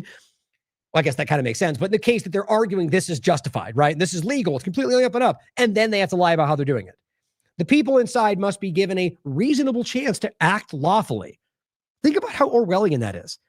What you're doing if you forcibly push your way in, whether or not they're acting whatever you consider lawful, is the crime itself. But what they're going to say is by you not letting them in, you're not acting lawfully. That's what they keep doing. Basically self-fulfilling prophecy here based on illegitimate stands. But if that doesn't work, the memo says they can force their way in. It says, quote, should the alien refuse admittance? This is so important. This is the other part of the memo. Should the alien refuse admittance, ICE officers and agents should use only a necessary and reasonable amount of force, already breaking that, to enter the alien's residence, following proper notification of the officer or agent's authority to enter, intent or enter. Do you not see how clear that is? They're going to your home and saying, I think there's an immigrant in there, and if you don't let us in, we're going to kick the door down. And maybe you even have an immigrant in there. It doesn't change the reality. What they're saying, what they're using is a memo that explicitly cites the alien's home, right? So there's an immigrant and you're going to their home. And that, even then, legally speaking, as I'll point out, that's still a violation. You need a judge-signed warrant to enter a private residence. But so here they are saying that we need to go to their home and then saying that they should only use that force when to enter the alien's residence. That's how the memo writes. So if you're going to point to this memo like some new dictate, you're already violating that right now by going into private businesses and private homes that are not the aliens, the immigrants. Now, it says the memo is addressed to all ICE personnel, but it has been shown only to select DHS officials, who then shared it with some employees who were told to read it and return it. Think about how incredible that is. Does this sound like something they think is up on the up and up? It got leaked, and that's why they're trying to run damage control here. One of the two whistleblowers was allowed to view the memo only in the presence of a supervisor and then had to give it back. That's incredible. That person was not allowed to take notes. A whistleblower was able to access the document and lawfully disclose it to Congress, whistleblower aide said. Make sure I just Yeah, I believe that was the rest of it. I'd make sure I didn't lose an image here. I mean, guys, it's just chilling, isn't it? I mean, that's the whole point. This is about creating that kind of feeling where we better not say anything back. We better not stand up for our rights because they don't care anymore. I argue that's the more important time to do it. But recognize that in an authoritarian system that they're going to use violence. So that's your decision about what you want to do out there. So Homeland Security comes out once this gets put out and says, if an illegal alien has a final deportation order from an immigration judge and they refuse to leave, they're a fugitive from justice. Okay. That doesn't explain why you can go into another person's home. In every case we serve an administrative warrant, there is a probable cause, and which is not flatly not true. I mean, there's so many examples. And the illegal alien, assuming that they're illegal, because that hasn't been established, you're just making that the statement, has had full due process. See how dumb that is? And the final order of removal. They haven't had full due process if the point is that they have not got a chance to defend themselves in front of a judge. Period. Now it says every illegal alien who DHS serves these administrative warrants have had full due process. They say that twice, which is funny to me. And a final order of removal. I mean, they just literally repeated that exact sentence. I think that was a mistake. It says administrative warrants have been used for decades, and the Supreme Court and Congress have recognized the propriety and administrative warrants in case. Okay, they don't even address the point, guys. It says right here, are asserting sweeping power to enter homes without a warrant. So if you understand what they just did right here, they're literally arguing that an administrative warrant that an officer can basically assign to itself is able to then be allotted to go into anybody's home. So essentially, it means nothing now. They can just go, what I think, and they can go into your house. Pretty much where they want to drive this to. Think about that. That's what they didn't even address it. They just simply go, well, we can use these. Okay, well, Justin Amash says another appalling and disgraceful effort by the DHS to mislead the public and erode rights secured by the Constitution. The Fourth Amendment requires a judicial warrant to enter a home, period. The purpose is to ensure that a separate branch of government serves as a check. It's very simple. Like, this is why Bruce always talks about why there's no civics class. Nobody even understands these things anymore. This is the way it was put together, and it wasn't perfect. In fact, again, if I had my way, there wouldn't be governments at all. But since we're in this situation, the reality was to allow some level of not to have lobbyists come in and pay everyone for the one direction, and so they're all basically one powerful entity now, or however else you want to look at it. This is a violation of your rights, and they know what they're doing. As an administrative warrant comes from the executive branch, the same branch seeking entry. It's like getting permission from yourself. Exactly. This is wholly insufficient under the Fourth Amendment. What DHS is doing is about as un-American and anti-American as it gets. Americans fought a revolution over this, yet everyone should speak out against it. It's amazing to see the kind of people that are out there going, yeah, go in there and get them, until it's their house, of course. Now, these are some things I briefly pointed out yesterday, but I just want to make sure you didn't miss. On top of that point, right? Another judge describes how ICE has been intentionally brake-checking observers to try to cause accidents. The observers can't stop in time. It can then label them domestic terrorists who weaponize their vehicles, and which, of course, justify potentially killing them. This is very clear. These tactics have come out in a lot of different ways, including actual documents. So the reality is, as we saw surrounding them, conflicting direction, it's a tactic to get these people to respond so they can then use that to act against them. So think about that in line with now your home being a part of this, or the idea that Aaron Melnick points out that as of October 2025, fully 2 out of every 3 people they've arrested, according to their information, has had no criminal record at all, not even traffic offenses. So that's called profiling, period. And it's obvious what they're doing, and they're just hiding from it because they seem to think a lot of their supporters actually want that. I don't. I think that's, again, something driving from a different location, but it's criminal, guys. On top of that, Wall Street Journal broke down that they have these quotas.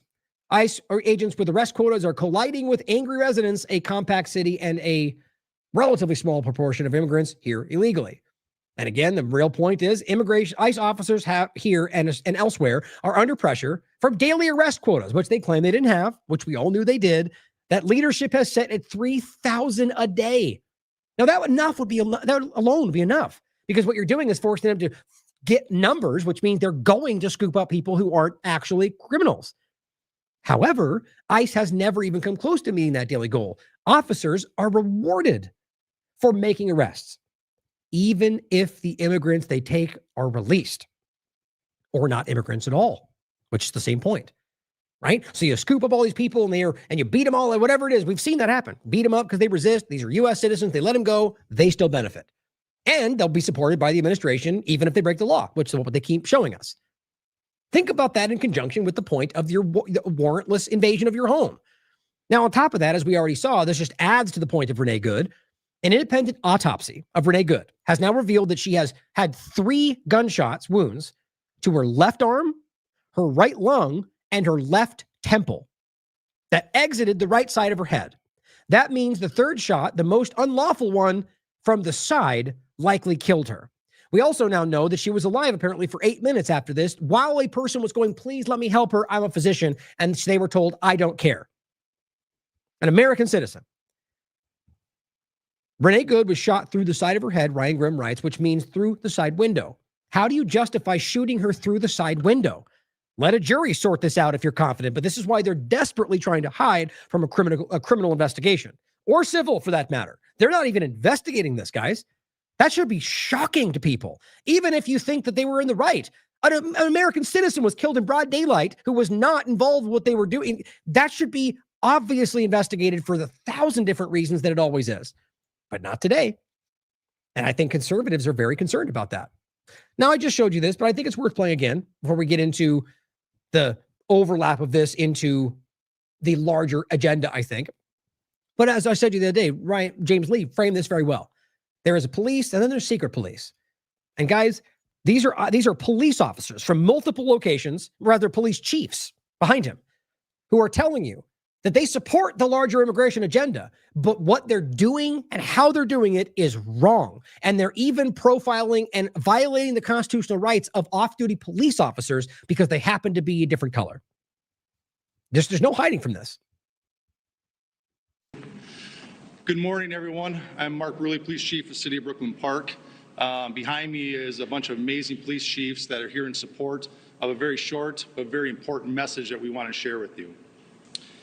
What you won't hear from any of us today is rhetoric of abolish ICE or that there shouldn't be immigration enforcement. The truth is, immigration enforcement is necessary for our national security and for local security. But how it's done is extremely important.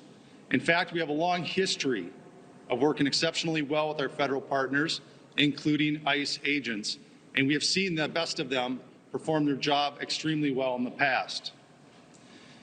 With that said, recently, as the last 2 weeks, we, as law enforcement community, have been receiving endless complaints about civil rights violations in our streets from U.S. citizens.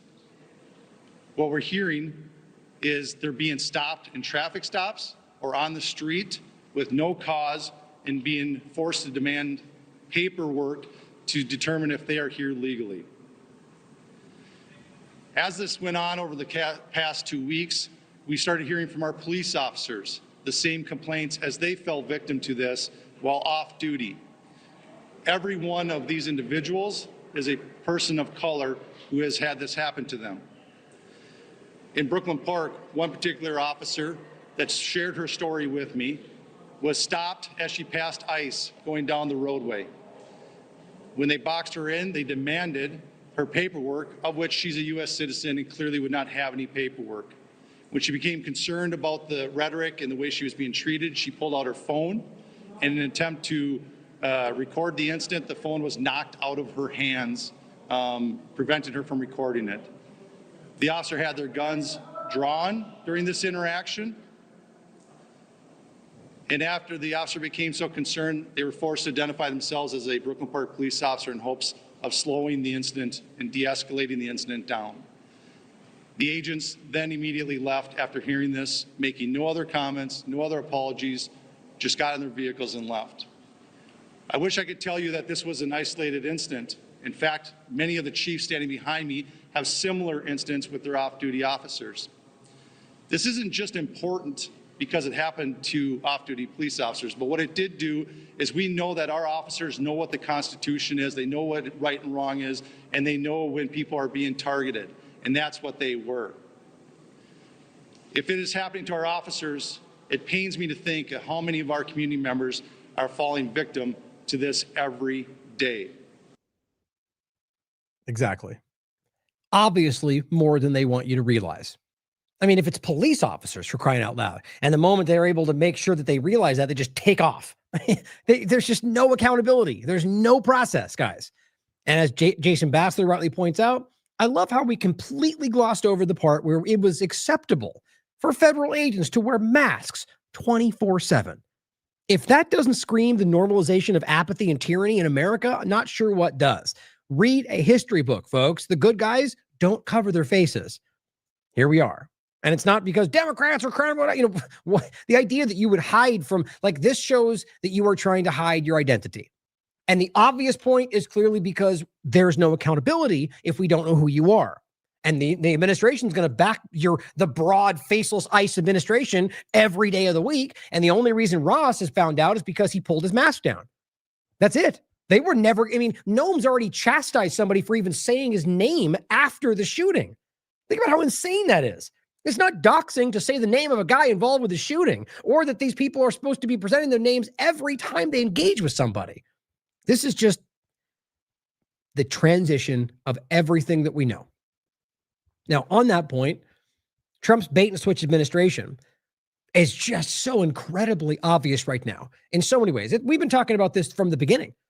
CBDCs and digital IDs and the whole damn thing, right? It's becoming a lot more interesting and alarming, but interesting. This, I just am completely blown away by. Now, whether this is just this guy, Gunther Eagleman, just making a fool of himself because he thinks this is about, he'll say liberal bad no matter what they're doing, even if it's the same thing they would defend in a Republican, or if this is a larger part of this, bait and switch, which Brian from High Impact Flux, who's making this comment, made this case a lot. If you look at Trump's actions around Second Amendment, for example, he's one of the worst in regard to previous administrations. Narrative a lot. Obama's going to do all of this, but when you look at the actual comparison of the outcome, it's quite different. But Trump sure as hell yells the good things out loud, and this is the game, right? In this case, and I'll just show you this since I'm making that point. Derek did put up an excellent article on the 30th of November. Gun rights groups condemn Trump DOJ for defending National Firearms Act. I mean, they called them out here, literally saying that what Noam was doing, or I think it was Bondi, it says Justice Department supports gun registration under the Necessary and Proper Commerce Classes Act, saying, or where was it? There's one of these quotes in here. Yeah, it says, unfortunately, Pam Bondi defends the NFA and uses some of the worst of the gun control lobby's talking points to do so. Here's the details. And this is the gun owners of America. And these are people that are largely still ardent supporters of Trump. And I guess just maybe make it only about Bondi, I guess, even though that's ridiculous. But the point being is what they're saying is this action was one of the most anti-Second Amendment actions they've seen from a president, from an administration, rather. That matters. And it's like this in a lot of conversations, but it never gets any real attention from the people who need to see it. So in this case, here's Gunther Eagleman. Here's a guy. I'll play the clip very quickly. In fact, let's just play it real quick. It's only 24 seconds. It's I guess a self-professed. I haven't verified this guy's identity, but he claims he is let me play it again to make sure. The point is, it's being framed as a Democrat, but now that I'm thinking about this, it's interesting because he's out there standing in line with the people that are there against ICE, right? And he's there to protect, I guess, arguably from ICE. But that doesn't necessarily make him a Democrat, right? And this is the way this game is played, is where I personally know people who are Republicans who are out there fighting, speaking out against this kind of stuff. It does exist. Or people like me that are nonpartisan. And so in this case, well, as you play this really quickly, it's about he's a Democrat with a gun. And Ear Guntherman saying, lock him up, which it's just like jaw-droppingly hypocritical. Oh, okay. Yeah. You live in the neighborhood? Yep, this is my block, this is my area. I don't go into other people's neighborhoods and try and intimidate them. I protect my people. Are you giving out your name? No, I'm okay with that. Our neighborhood's showing up. You guys had a lot of people out here, right? At least 30 or more. Yeah. 40 or 50. That's pretty good for a quick turnout. Okay. So people will assume what they want. I mean, just for sake of conversation, because of what he says, you could just say he's a Democrat, but it's not necessarily that simple today, guys. In fact, I think that's the major point to make around the game is that it's usually not anymore. It's much more nuanced and people are starting to see things from different perspectives. Either way, And it's all, by the way, it actually makes the point. If this is a Democrat, well, doesn't that then challenge the weird, tribal way we view everything where he has a gun, so he has to be a Republican or vice versa? Or look, he wore a mask, he must be a Democrat. None of these things make sense anymore when you understand how it went both ways. But what's interesting is the response. So he says, this is my neighborhood. Liberal man with a rifle stands outside a home in St. Paul to protect his neighbors from ICE. But really, the point is I'm standing in a public area with my gun in a place where I'm able to have one in a country that says I can. Lock him up, he says. Because the implication is how he's trying to contort this is he's going to fight ICE on the streets. Well, that's not what anybody is saying. In fact, I highly doubt that's how this will go. If it does, well, there's a different conversation. But there's also another conversation to be questioned about whether ICE was doing something illegal when that took place. Because if this gets serious, right? But the reality of an officer in your home, if an officer kicks your door in and doesn't identify themselves and you open fire on them, many times it's been upheld by the Supreme Court that is your legal, because you don't know what's going on. You think somebody's breaking into your home. It's their responsibility. That's why the process is there to identify themselves. And so they'll try to argue you killed you shot a police officer, but the reality was they broke the law in doing that. Now, I'm not trying to argue they should do this. I'm never advocate for violence. But if something went down in a certain way where they were violently breaking the law and somebody defended themselves, that's something that would end up in court. And it might not go the way the government wants it to. We're thinking about that. But in this case, lock him up. And even Twitter says, important context, the Second Amendment protects the right of people to keep and bear arms. Both openly carry and conceal. You know what's funny? This already changed. so you know what? I think I even have a picture of it. I love that I took a picture of this. Check this out. Isn't this weird how this continues to change? This says, this is the Second Amendment, which gives people the right to keep and bear arms. Gunther Eagleman has previously said, we must never give up our Second Amendment. Isn't it funny how that's the part that gets removed? I wonder why. Now it doesn't say that anymore because it makes Gunther Eagleman look like a hypocrite. Just my take on it. But either way, the bottom line is both open carry and concealed carry are legal in Minnesota with a permit. So what do you want to arrest him for, Gunther Eagleman? How shockingly hypocritical. As Brian says, think about this. A conservative, in quotes, America first, in quotes, MAGA, is in his bio, wants a man who's exercising his right to open carry a rifle in public to be locked up. Only a man who has abandoned principle could demand such a thing. Imagine hypocritically claiming the Second Amendment was written so people could use arms to defend against a tyrannical government, only to turn around and call for a tyrannical government to cage an innocent man or gun owner because you believe he belongs to another political party. This has to be a category of its own. It's wild. Rights are for everyone, or they're for no one. Gunther Eagleman, what the hell is politics doing to people's minds and hearts? Interesting, though, as it's rare these days to get these kind of influences to be ratioed, but look at that. That's damn near close. 6.2 million. If you read the comments, it's pretty clear that most everybody, even on his side, is like, dude, it's crazy. But that's what I call the bait and switch administration. Whether that's being driven by them or not, it's about creating the justification in your mind that even might feel logical to go after the things that you were otherwise defending. But here's what Trump wants you to think, because, all flash, no substance, how it started. And that's his picture when he got, whatever, the fake investigation around him that amounted to nothing actually happening, and then how it's going, Person of the Year in Time Magazine. Yeah, doesn't that make the point? Aren't we told that Time Magazine is a left liberal deep state thing? But here, let's make Trump Person of the Year because now it's all unity, except we're still fighting the deep state. It's all Democrats. How dumb must you be to continue to fall for whatever this is? It's incredible to me. And speaking of that, here's Elon Musk saying it's easy to tell who the bad guys are. Rothmus saying, if you want to know who the bad guys are, it's the side who wants to arrest you for memes and jokes. He actually said this. He actually promoted this. As Tiberius rightly points out, it's incredible how stupid your supporters must be. He just posted this. Teaching people to hate America fundamentally destroys patriotism and the desire to defend our country. Such teaching should be viewed as treason and those who do it imprisoned. By the way, in case you forget, he was talking about the reality that the original people coming to this land stole the land from Native Americans. That's it. That's what he was. The reality was the understanding that that's how this country began, which is a fact. So either way, even if it was about something that was way more radical, it's still an idea. It is still this. You're trying to arrest somebody for having an opinion.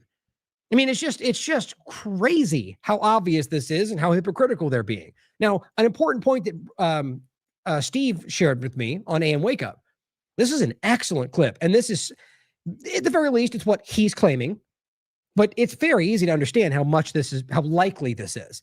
So this is a guy that's, talking, his name's Chase Hughes, comes from intelligence, or at least researches it, and is discussing his understanding of how CIA operatives will manipulate people in independent media, or rather mainstream alternative media, or really anybody for that matter, in order to get them to not only feel like they're fighting for their country, but also to kind of, it's like a double-edged sword where you're basically being coerced by threat of exposure for things you did otherwise, but then it's okay, forget about that, we're all fighting for freedom, And this, guys, is what I think, in the extreme levels, is what's driving a lot of these people.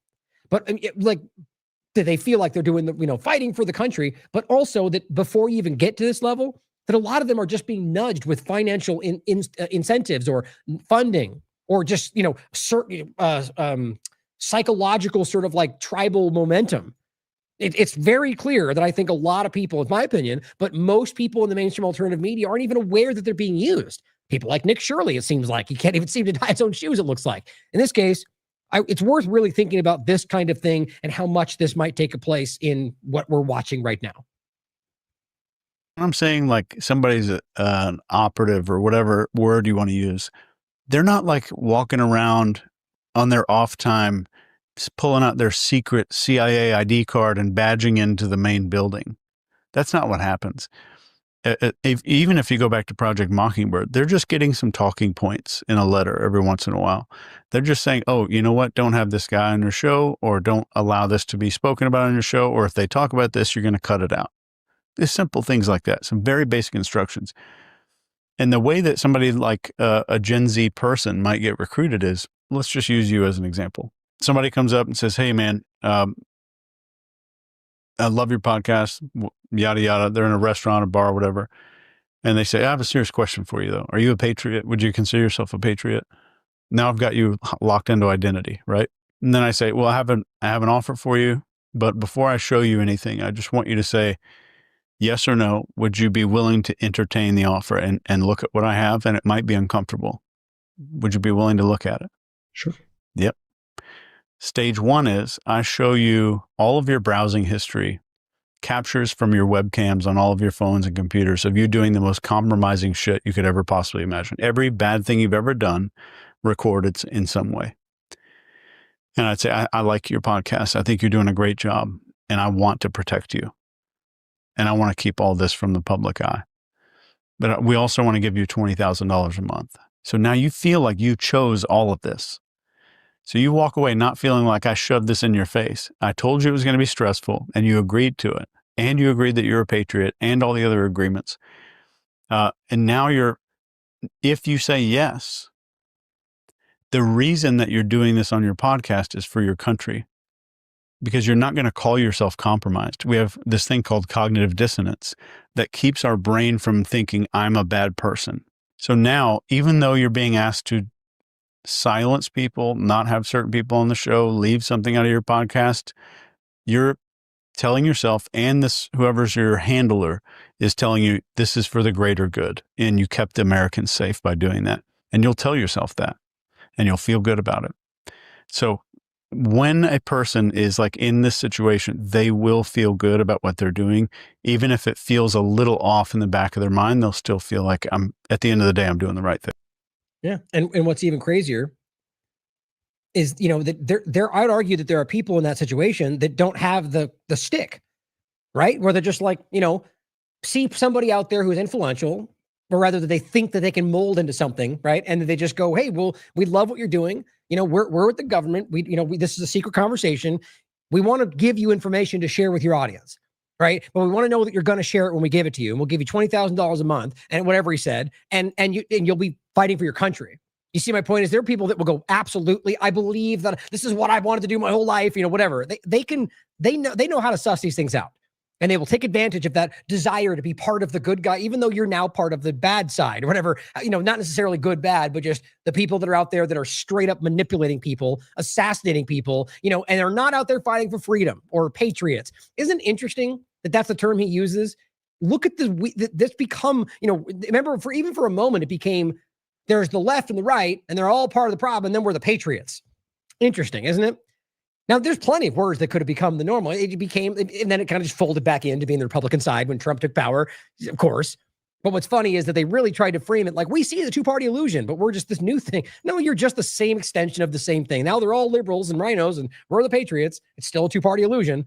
The reality, though, is that I think it's easy to think about how much that's playing a factor today, and we should question everything. Question, if you see people out there who are, I think it's pretty easy to recognize that there are examples of people who are out there taking action that is to their detriment for the truth, for sharing information, and get attacked for it and so on, right? The point is that you can, today, as we get further into this, I argue it's going to get more convoluted and more measured, harder to see. The only point I'm making is this is why you need to question everything. You're not going to be able to tell every time. There's always going to be somebody who's deceiving you with lies, deceiving you with the truth. So you have to be critical and go, well, I'm going to question what they're doing. I'm going to look for the source material, wherever that comes from, by the way, wherever you first see it, whether it's a tweet, whether it's something from a study. The point is it's source material of something that we're referencing. That's why I share it all, whether or not it's all important, because you need to be able to access what we're looking at. Oh, I forgot to say that at the beginning of the show, by the way. I made a mistake yesterday somehow. I'm not sure how I did that, but I thought that I saved all the tabs. And as you see, as I go through it, I close them. I lost them. I don't know how I did that. I either forgot to save it or I deleted it somehow. I don't know. So I apologize. It only happens very few and far between, but it's happened before. And so that's why the links from yesterday's show are not there. My apologies for that. Some of it's overlapped today, but you can always go and look on the site and, on the screen and be able to see it. I know it takes more time to type it out, but you can find it if you want. My apologies. How often we make sure to include all that. But the point is that there's so much of this happening. Now I'm going to get into the larger point of where this drives, right? You can see all these people out there who are like Gunther Eagleman, whoever else, who are embarrassingly challenging what they said is sacred, and for the agenda of the government. That's what this really comes down to, for a larger transition into what I think they're building. That's how I read it. But the point is that they're showing you what they're trying to change. So let's get into this overlap. And the reason I end it in this segment with that clip is because that's why I think so many people are out there cheering on what I see as this, like, the selling out of this country. So let's get into that's why I included this, to remind myself to tell you that. I guess I should put it at the beginning. That's now gone because I've removed it, but the links won't be on this episode for the podcast. On this one, it will be yesterday's show. The one entitled Trump at Davos, Globalism is Dead. Long live globalism. It's an extension of the same conversation, really. And the idea here is, so we went to Davos, guys. And just like last year, they said a few things that the token statements, they want to go, look, they're saying globalism's dead. But then you can go on to listen to what they present. And Trump literally presenting his board of peace at Davos, or rather Kushner, but his administration. It's something that they endorse, something that they're involved in. It's something that they're promoting. But keep telling me that Davos and all the rest of the internationalist, globalist people are totally fine. They invite Trump there to be like, you're all dumb and bad. And it's just, I quite literally think that this is a game, that they're very aware that Trump is involved. You could even argue behind the scenes that Trump is saying, hey, I got to say these things to make sure they don't recognize, they're all criticized because they're dumb and don't understand, which is pretty much what they've admitted about you more than once. They from the current administration, by the way. And Trump even saying that if you don't support this Epstein stuff, you're not a Republican. He's made that clear. My point, though, is that whatever it is, he stands up like last year and says, woke pronouns are bad, and then supports the agenda. And now we have the same game. Now, I'm obviously truncating it. There's more that was said, but it's the token. So Lutnick, and who else was it? I think Larry Fink, actually, who's also very tight to Trump right now, came out and said, nobody trusts the elites. And he said, globalism is dead, and that's what Trump wants. But then when they roll out everything they're doing, as we'll go through, it is the same agenda. And so in this case, as we're going to get into now, I'm going to overlap this with the network element of it, but I want to go over some points that are coming back up in the conversation. And really just revisit the point that if you're inviting Donald Trump and his administration there, you're an invited guest. You're there for a reason. Now, that doesn't mean you're going to automatically do what they expect. But if you look again about the things they're involved with and look at Trump's larger agendas, look at digital ID, look at the digital transition in regard to finances, look at any number of elements. These are all tenets of the larger plan. And I think one of the biggest parts is the transition of governance. And I think that is literally what this Gaza Board of Peace is becoming. It's, I think, one of the starting points of this new element of governance, of, international governance. But again, even the bigger point is, if you think this is him fighting globalism, explain to me why he's starting a global entity, an entity that's literally about governing peace of foreign countries, because that's not globalism. I mean, are we just pretending globalism means Democrat at this point? I mean, let's stop being this blind for those that are doing that. So this shows an interesting one to consider. Elon Musk, by the way, also came out today and said, hey, I'm speaking at the World Economic Forum in 20 minutes. What should I say? And of course, all those people are like, go tell them how bad they are and blah, blah, blah. Even though everything he is, as I played yesterday, is aligned with every one of these agendas. Open-minded approach says, if the World Economic Forum is the enemy, which they continue to claim, why are you and Trump there? Oh, that's because it's organized by the shadow elite and you are all just pawns, he says. If this is not true, then talk about the geomagnetic excursion, the ice ages, the upcoming geophysical event. Now, whatever you think about the things he's listed, there's plenty of examples of things that, it's where they align, you won't see them really poke into it. That's what I think. This, I just want to include for you to read through. I went over this in depth yesterday. I might do it myself today or tomorrow if Jason doesn't get to it. I wanted Jason to try to make a clip about this. He only does a couple of weeks, so it's not really, it's a timing issue. The point, though, is this study is very well done, 2024, and it's exactly what I've been talking about. The network state and the second bourgeois revolution. To simply put, this is about what they're arguing is that this transition to the new frontier is just another, like I've said before, it's another type of transition, like from the feudal state into what we have today. But what it appeared to be was a transition to change the way we viewed the power exchange, right? To convince us that we actually had some involvement in the process, when all it really was Maggie's steering wheel, convincing us that we were involved in a process that we were, that's one way to frame it. Or it maybe started better and evolved into that anyway. But this seems to be a similar point, that if you talk about this frontier Prospero network state discussion, which is what this is about, and you listen to the way they frame it, I mean, it's right all in here. It's in their books. It is the Great Reset in a different flavor. The point here is that they want to make it about, it's libertarianism, or they frame those tenets as what they're fighting for. But then you could break it down how it started, which is in Prospero, for example, based on an illegal regime change, violence of the state. Doesn't make sense to say that leads to the opposite of state violence. It doesn't make any sense. On top of the fact that what it amounts to, if you really go the full extent of it, and I agree with the argument, is the exact same, you own nothing and you've never been happier. Now, that may seem contradictory to the way they frame this, but if you understand the way it's being built in sort of a digital dynamic, just like Gaza, it is a part of that extension, and they're talking about, you'll own everything. You'll be given the digital keys to all the assets that you have that are then managed by the stewards, which are the leading people. But if it ultimately amounts to the idea that they all own the control over the asset that you are given access to, it's not the same thing.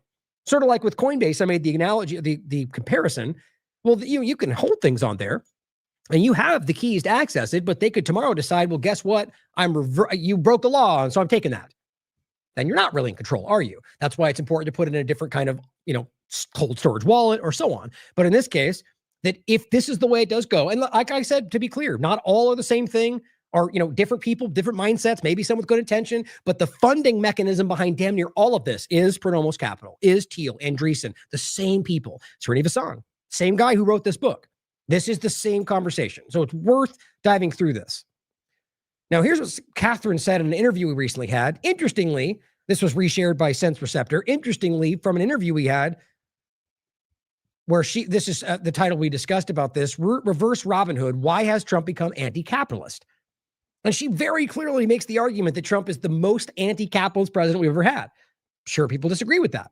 But listen to her argument, because what he's doing is like, it's like the different socialist kind of overlaps.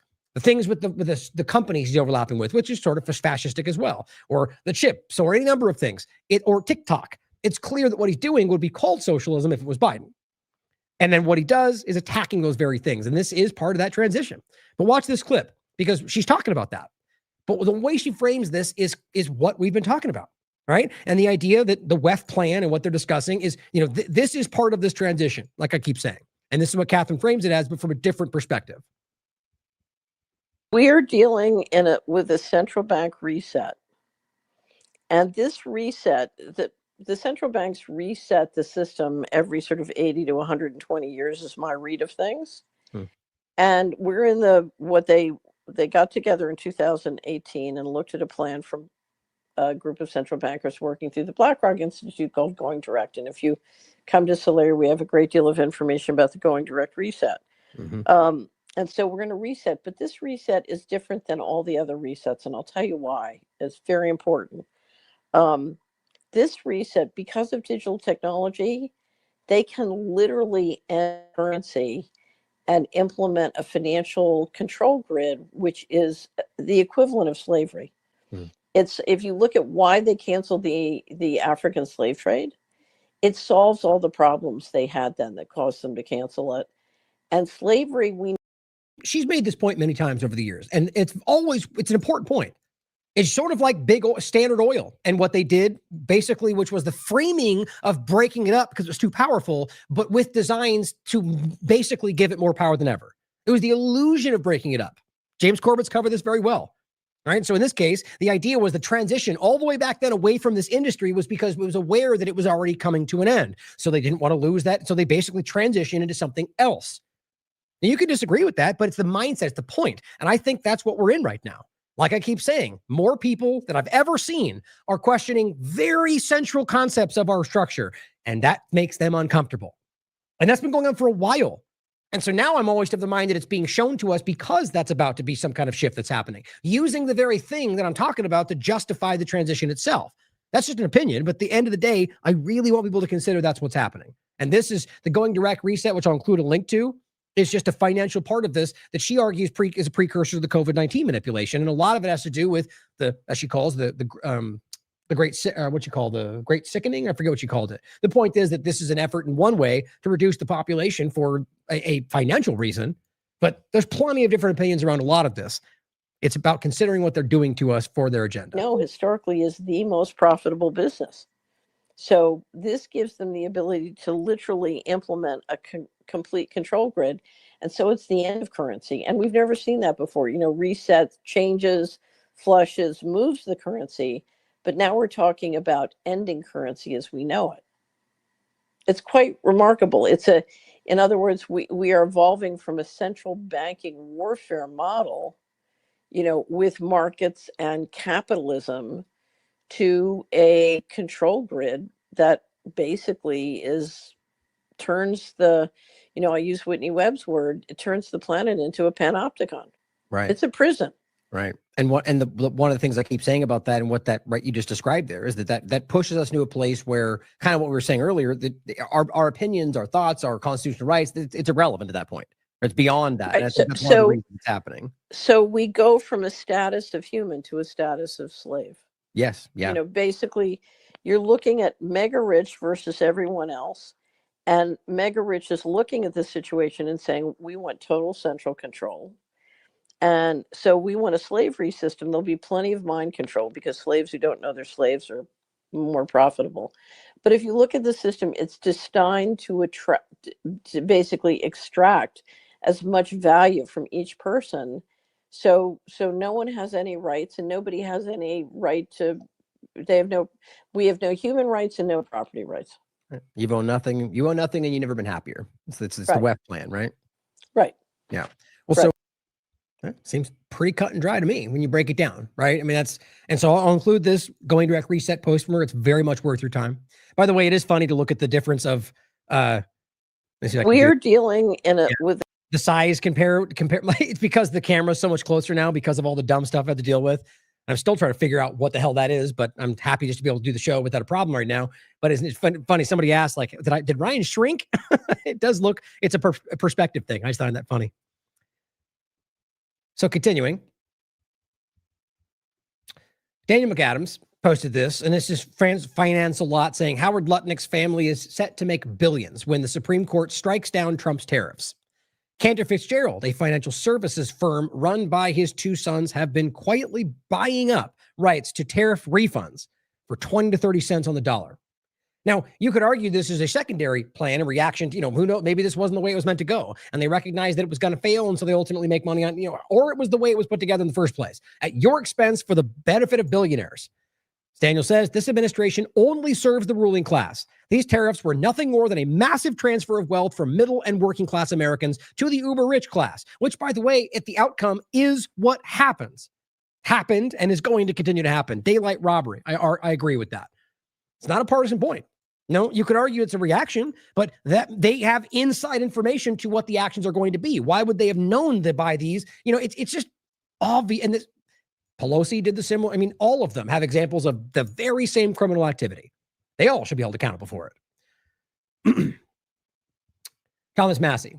One point I want to include on this in the bill discussion that he was referencing, the minibus bill, just to show more bait and switch dynamics, the looming Orwellian automobile kill switch deadline threatens civil liberties. When your car shuts down because it doesn't approve of your driving, how will you appeal your roadside conviction? That's happening right now. Left and right agreeing to allow this to happen. We've talked about quite a lot, actually, in the recent, 6 months about Vault 7. And that's what this comes from, at least the revelation around this. Hacking tools revealed, CIA, Vault 7, I'll include this. And it gets into exactly the point about that in regard to, one, the car aspect in a larger point, but also the ability to hack and leave the fingerprints of another country. We've talked, and there's plenty more than that, by the way. We went over one of the other parts of it recently. But so thinking about that, as we're going to get into the bigger technological side of this, the technocratic panopticon control, and you're now on top of everything else, in creating a circumstance where you can shut down our vehicles as they drive you into vehicles that are able to be shut down, like Teslas and electric vehicles, that they all pretended they fought 30 seconds ago. No, but don't forget, they convinced you that those ones were good when they were when somebody was bombing them in front of a Trump tower. And all of a sudden, fight for Teslas. Sheep. Easy to go the thing. And we're all, it's I support the current thing. Left and right. Always the same. This is the technocratic control structure. This is everything we're talking about. But he has offered an amendment to defund this, which probably won't happen because, he's a mental patient and Massey's a dumb idiot, as Trump will tell you. But here he is fighting for you to not be taken advantage of by your government, or at least claiming to. And I believe it does seem to be that he's consistent in this regard. Now, here's Trump yet again at WEF, by the way. He's fighting all of them. No, here he is promoting his Operation Warp Speed that they all support. Outside of the few things that the team want to point to, which are really just them saying globalism is dead and then Jones going, and we know it, it's dead, ignoring how obvious it's not. Everything else they did was in line with what they wanted. Here he is bragging about warp speed. I think about how tone deaf you must be to still, you don't have to say this. He's just wants his reputation. He wants to be remembered for how great he is, which in many ways tells me that he's actually being played. So it began. And we ended up with the COVID and the whole world suffered. We did a phenomenal job. I don't think we got the credit we deserved. We did something that Operation Warp Speed, which some people say was one of the greatest military feats ever. Military, indeed. Did a great job. Used our military, used a lot of people. He's just rambling. That's what he does. Somebody asked him probably about, what's going on with some horrible situation in the world. And he ended up talking about himself and what he's done every time. I shouldn't say every, but very, very, very, very commonly for him, very common. But in this case, as Mary Talley Bowden points out, he will never back down, and this will be his legacy. Yeah, if we can ever wake people up that need to see it, this seems like the people that are the blind to this are the ones with the largest reach in this conversation, unfortunately. But overlapping this with the larger point of today, which is the peace board. So considering all we talked about, including the Somalia point, including the previous, I guess, assuming that this is a transition to some new form of governance or new form of policy, Somalia represents the old school, military kinetic force, surreptitious intelligence, kind of, CIA-funded division, proxy war dynamic. Very well may still be what they do forever. But I get the sense that a lot of this is about some, as Trump even recently said at Davos, he said, well, we can stop the wars, because that we can all just do that. Like he made this weird point that it's like sort of, the point is you could argue it's just a genuine point that the reality is they're all the ones in power of their countries, and if they wanted to, they could just stop waging war against each other, which is true. But it's also the weird point to kind of be like, well, we could all just decide to stop this, but we don't because we're benefiting from it and we're controlling. You could take it many different ways. The point, though, is that he says it like that, and I found it an interesting statement, sort of like signaling the direction of their new globalist technocracy that is very much beginning, framing itself as solving the world's problems because you can't do anything for yourself, because you've owned nothing and you're not happy, because you have no privacy, because as Larry Ellison tells you, you're constantly surveilled and you're acting on your best behavior because that's what they're building. They're telling you that. So my gut was telling me in this conversation that that's part of it. And so the Somalia element of this is going to be, or Iraq or Syria or whatever else they're doing is going to transition into or rather think of it like this. After Gaza, they suddenly go, hey, the governance peace board is going to deal with Somalia next after we shift over Palestinians that we have left there, which is part of the conversation.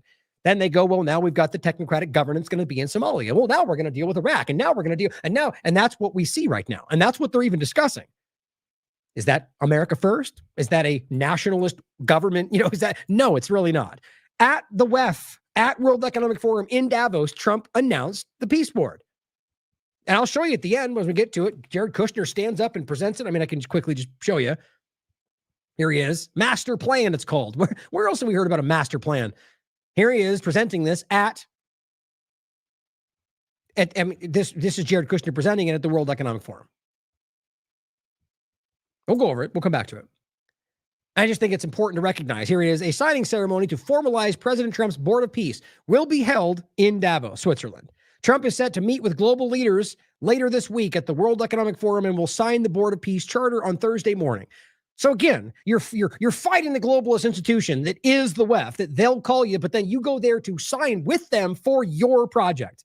You realize the kind of willful ignorance it takes for people like Alex Jones to act like this is not obviously the opposite of ending globalization? It's painful. So the Board of Peace. I found this kind of almost like an insult. Like it's like they want you to see it kind of a moment, right? Arnaud Bertrand, he goes beyond parody. Trump's Board of Peace logo is basically the UN logo reprinted in tacky fake gold with the world reduced to only North America. Which, by the way, is the technate. Isn't that revealing? Now, you can argue it's coincidence. I kind of don't think it is, which is the entire point of this article. That is a very real government long-term global agenda. It's the technocracy. It's the actual technate from Elon Musk's grandfather and what they've actually been a part of, Technocracy Inc. So what's funny to me, first of all, is that if you're literally, which is what I used the image for today, showing the two next to each other. So you're starting, as we'll get into right now, to create a globalist board that will be involved in deciding how certain things go. And what they discuss is how they're going to be used in this way beyond Gaza. How does this not represent a parallel globalist entity? Maybe it's the new thing. They're all on board with this, and this is the transition to some framing of a new, who knows? Or maybe Russia and China are actually trying to build something different. Either one would make sense to me. Depends on how you see the way it's working. We saw lockstep and, coordination during COVID-19, which should at least allow you to consider that they are capable of doing something like that when it comes to controlling you. Alan McLeod says, if you look closely at the gold map, you can see it's even inaccurate. AI slop as well. How funny is that? It says zoom in on Florida. Look at that. So they used a ridiculous AI created map and didn't even care if it looked accurate. By the way, that is the actual image. This is what they're presenting. You can show it right on his own posts. Pretty crazy. Check this article out if you want to understand the deeper point. Derek wrote this, the Venezuela technocracy connection. But it goes into Greenland, it goes into Canada, it goes into Mexico, and the bigger, the technate, the global seat of power as it was framed for the new technocratic global structure, guys. It's all right there in front of you. Now, who's to say that this is still driving what they're doing today? But it's simply just to highlight that this was a driving force for a global control structure, or at least a global governance dynamic, or however they viewed it. That's what it is. It's not unique to this one location as much as they wanted this one landmass to be able to influence and control. It's obvious that they've had designs like this for a long time. And it just so happens to be, it's coincidence that they're going after all the same locations. I guess it really could be. Now, I've showed you this many times over the last so many weeks. We've talked about it in depth once before. Now, which is kind of humorous to me, as it always tends to happen, this is now suddenly going around the current discussion as if it's, oh my God, look at what no one's ever talked about before, as usual, because this is how this works, but we'll talk about it yet again, and I'll go through it and show you why this article was important. Not just, you know, I'd like to believe that people that really, watch this show in earnest remember some of these things, but even I forget them. So it's important that we revisit these things. And so this goes back to Praxis, and Greenland. Perdomo's Capital, Peter Thiel, Mark Andreessen, the funding arm, and the reality behind what they wanted Greenland for. Now, this is from February 2025, but this goes back to 2019, as I told you before. And so I think it's pretty obvious that the impetus for this discussion could have been their desire for this location. And if there's anybody out there who represents the technate, the technocracy, it's people like this.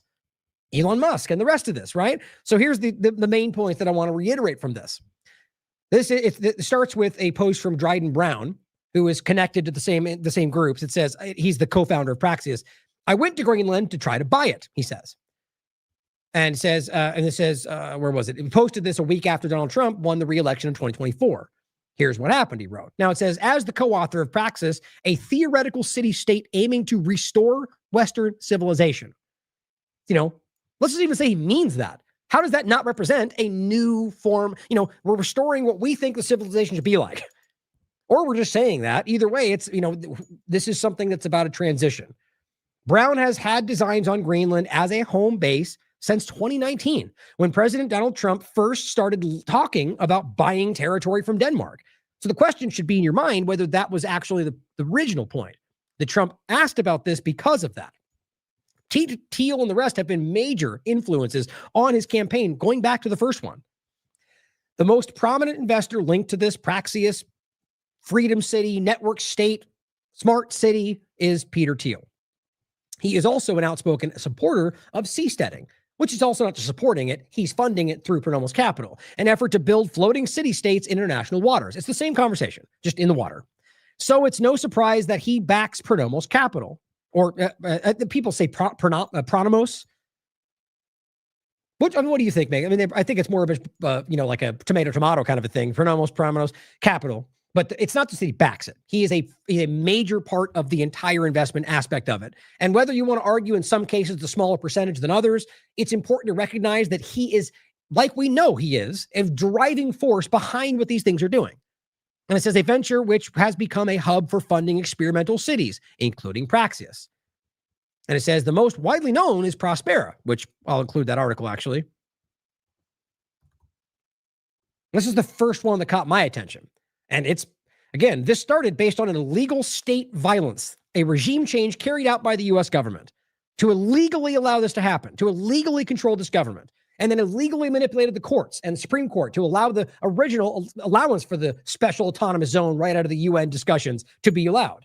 And then it got removed because they said it was unconstitutional, and they just didn't care for years until suddenly Trump comes back in and manipulates the election to allow that to continue. And this is, like I said, the technocratic regime change under the guise of freedom. Technocrats are slowly taking control.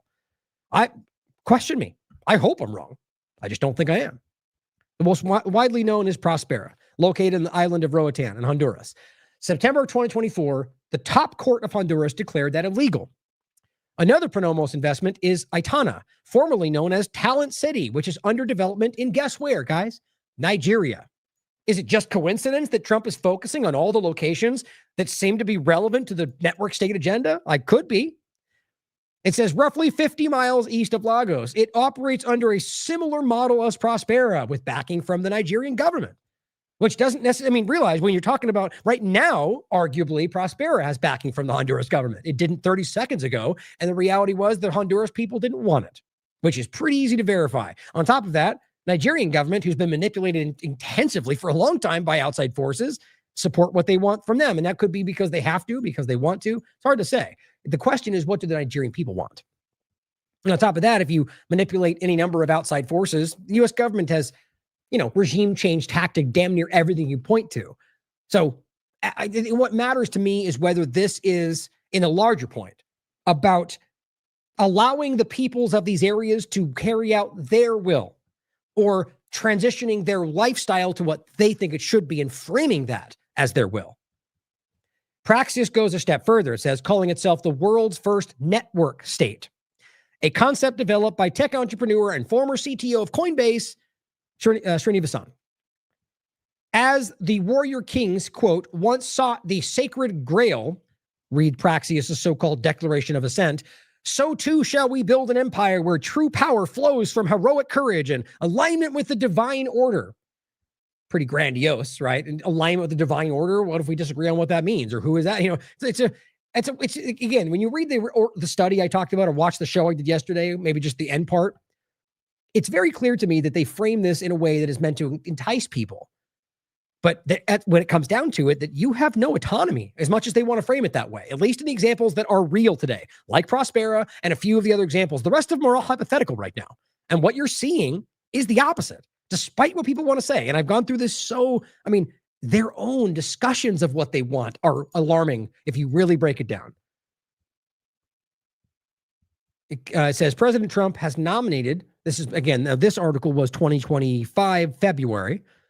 Donald Trump has nominated Ken Howery, another member of the PayPal mafia, to become the ambassador of Denmark. If Greenland were to come under U.S. control, however, the inconceivable prospect of Praxis becoming the newest, shiniest city of the future might become more conceivable. Well, I guess we'll have to see how that goes with Greenland. But it's so obvious to me that there is an influence in the actions being carried out. Now, it could just be that they have an interest in supporting anything that the PayPal mafia is interested in, but it's the same kind of conversation. Now, President Trump says the U.S. is negotiating total access to Greenland, saying a piece of the Golden Dome will be on the island. We're getting everything we want at no cost, he says. Well, what's interesting to me, first it was, we'll take this, national security. Then he says, well, no force will be used, which never actually means that that could just be what they say today. But what's interesting to me is the Golden Dome discussion, right? That's the Iron Dome. That's the same overlapping technology that the U.S. government has basically paid for Israel to lie about that, as I understand it. But what I think this is about could be a number of things. I definitely do not think it's about protecting you, my opinion.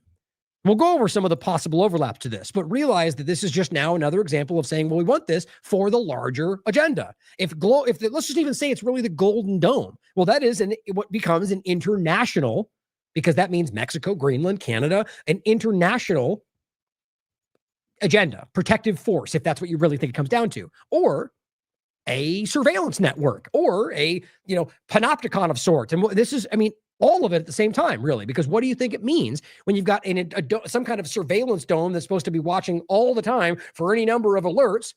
Well, it just as easily could be framed or looked, I'm sure it will, at everything else. And as if they even need that right now. They already have basically ubiquitous surveillance of what you're doing, what you're saying, all because of the overlap of ICE and Palantir and everything else that came before it. But this is going to extend this to another level. And I do think that it's more than just surveillance. Here is the Golden Dome point. This is back from May. Trump unveils plans for Golden Dome missile defense system. Look at what that shows you right there. That is over all the things we just discussed. Well, it's an illustration, but it shows Mexico, it shows Canada, right? And so think about that dome perspective. And what does that mean? Now, really, it's meant to be hypothetical. It's not an actual dome. I hope not. It's about what's the right word for it? Not theoretical, but it's a virtual, there it is, a virtual dome, right? But that means that there's some kind of technology in place, right? So there's tons of worrisome things to this, especially with what we know is actually going on. So on top of that, the funding in that bill we're discussing, Congress introduces a spending bill to avoid a government shutdown. And of course, by the way, as I literally just said was going to happen, and I'm being kind of facetious because I don't know for sure, but here we are. Of course, it includes hundreds of millions of dollars for Israeli defense missile systems, including the Iron Dome. Now, that's not necessarily funding the Iron Dome does not mean it's the same thing. But I find that there's an interesting overlap because remember, the Iron Dome has largely been an illusion, as far as I can tell, for a long time. One, because it seems to utterly fail in most moments when it needs to succeed. But on top of that, I kind of end up feeling like it's what I've seen before. We saw this in Syria, where they said they bombed those children, or that somebody else did. There's quite literally a video of that missile going up and then landing back on the field. So there's examples of it being used to claim that they were defending when they weren't, to justify action. This doesn't necessarily mean it's all fake. Plenty of people have argued the opposite. But what I think is interesting is that it's something that could just be like a money laundering operation, but overall, that they're including money in your bill to stop the government from shutting down for the U.S. government and giving hundreds of millions of dollars that Americans need to Israel for something that's theirs that we are already funding, but the word is, I can't think of any of the words today. The U.S. government's doing it for them, subsidizing or whatever you want to call it. And it shouldn't be going that way. But it says, clearly we can't fund our own government unless we also fund another country's defense system. Am I right? Everyone sees this right now. So think about that overlap as one of the possible, just actually creating a missile defense system that, by the way, Israel would be involved with. There's no way around that. Now, the other overlap is something else that was discussed at World Economic Forum, which, by the way, is not even remotely secret. So I find it kind of entertaining that everyone's like, breaking news, inside secret camera reveals something that's publicly discussed and posted on websites. But, it's funny. World Economic Forum elitists openly admit that chemicals are being sprayed into the atmosphere to cool the planet. Well, guys, it's not a secret. This article is from 2025 November, and it goes way before that. I can show you Brennan discussing it at the Council on Foreign Relations. There's not you have Harvard programs that have been publicly posted for a long time. So is it just weird that we can't get around that we're still going, oh my God, look at O'Keefe Media secretly caught them saying something that's publicly there. Now, all that aside, I just find it humorous. I'm still glad it's being seen. I'm still glad that people are recognizing that this is happening. There's tons of overlaps with just the stuff that's being used, the metals and the different things that are making people sick. You overlap that with potential nanotech discussions or any number of things that this includes. But if you watch the video, it's 3 minutes. It's literally outlining what we know is happening. Airplane manufacturers, they can emit some of their, all this. If you watch this show or Dane Wigington or anybody else, it's very clearly verified and even basically admitted within most mainstream conversations. It says, one insider admits most of these operations are handled by the military, carried out quietly and behind closed doors. Now, that was interesting. But again, I don't find that to be secret. Other than, I think it's, again, well, you could argue it's not admitted necessarily. But, when you understand what these things are, I think that's kind of self-explanatory. James O'Keefe went undercover at the World Economic Forum. Oh, did he, though? That's worth asking how this is all playing out. Capturing officials on camera, admitting to what's been done, been dismissed as conspiracy theory. Quote, a lot of work actually comes out of the military. One admits they do this all the time, and it's actually pretty cheap to do. Okay. Well, I'm glad it's being discussed. I think it's worth considering that this is almost in a way going, breaking big story that's not really new, and look over there instead of Trump basically walking through the globalist town, So this being considered, we just discussed this point that I think is very relevant. Now, considering again the Golden Dome and whatever this means in some kind of a global aspect or even just a national, any number of ways that this is, I think, in my opinion, part of where this, you look at it this way. I was going to say part of the larger driving force. But you could also argue that this might be a last kind of ditch effort, should there need to be. You'll see what I mean. So we also discussed the generative optogenetics program, which nobody's talking about from DARPA. That's just very concerning. Some people are, but nobody in a larger, there's not a large conversation being had about this very alarming program that is quite literally about being able to manipulate the way you think and feel and actually your body works by using optogenetic flashing pulses from devices. It's insane. And it's not even secret. It's been going on a long time. This is their focused DARPA program. Anyway, that not important story. This is discussing held hostage by geoengineering. And we go over this article and plenty of others. I just want to reiterate some specific points. This was a Political article, the strange and totally real plan to blot out the sun and reverse global warming. It says the company called itself Stardust Solutions. Now, I just think it's interesting thinking about that Iron Dome conversation and and all the different ways they've kind of highlighted this. In this case, we're talking about something that involves geoengineering. And I think it's worth understanding that this is an Israeli entity for all the reasons that matters, as well as the fact that it pretends to be a U.S. corporation. It's from Delaware, we're told. And I guess that the only thing in the conversation that's the U.S. and that claims it's a U.S. entity. But what's interesting is the CEO and co-founder is a former chief scientist for the Israeli Atomic Energy Commission. The chief product officer is a former physicist for the Israel Nuclear Research Center. Lead scientist is a former chief scientist at the Israeli Atomic Energy Commission. The structure, it's an Israeli subsidiary that handles most of the activities, listed as an Israeli startup on platforms like Startup Nation Finder, frequently described as in media as a U.S.-Israeli startup. Okay. Its original funding was a Canadian-Israeli VC firm with partnerships with the Israeli Ministry of Defense, okay, and advisors that include former Mossad entities. Some reports highlight their ties directly to Israeli intelligence, or Unit 8200. Solar Edge is an Israeli renewable energy company which invested as well.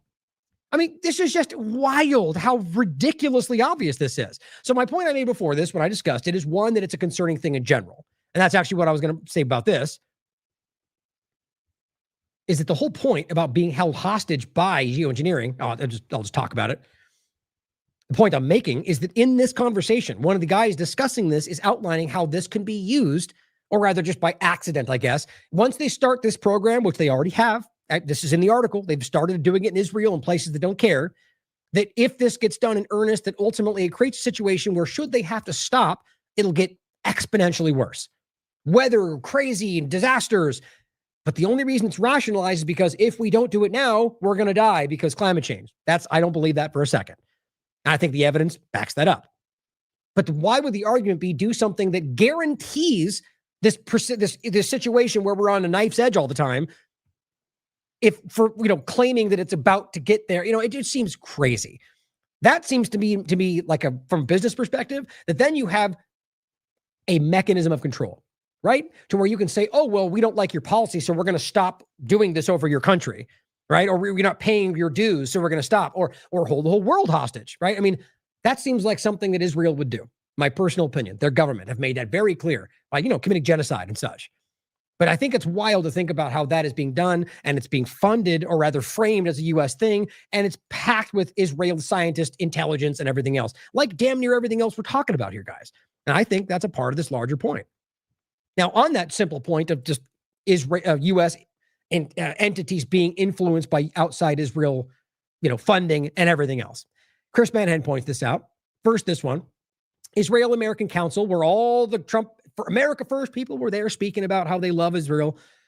Speaking to billionaire Haim Saban, how do you buy and exercise influence over U.S. politicians? Here's what he says.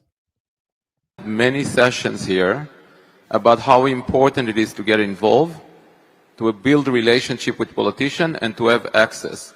And access and relationship can buy you influence, doesn't mean it's going to buy you. So you both master that. So can you share with us, I want everyone to learn today, how do you build a relationship with the politician? I know there is always money involved because that's part of the system, but the relationship is not always just about money, because to have the access and to have the relationship to create an influence, you need not just the money. So we have 4,000 people here. I want them to hear from the best, you and Miri, about how do you do that? Right, from the best. I want to see, how do you manipulate U.S. politicians? That's what he's saying. Well, Miri and Sheldon Yizichro Baruch have been much more generous than me, so why don't you turn around and ask her that? I'm going to ask her, but you both That's a pretty telling response. Made a lot of connection and made a big influence. Now what I gave is this. This is what they gave is this. But it's the same principle. I understand what you're asking. I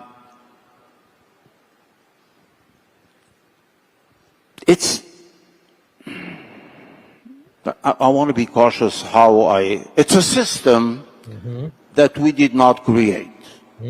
It's a system that's in place. It's a legal system. He said legal, but it's funny how you could hear it both ways. He's talking about using money to get what you want from U.S. politicians. And we just play within the system. And that's it. I mean, it's just really...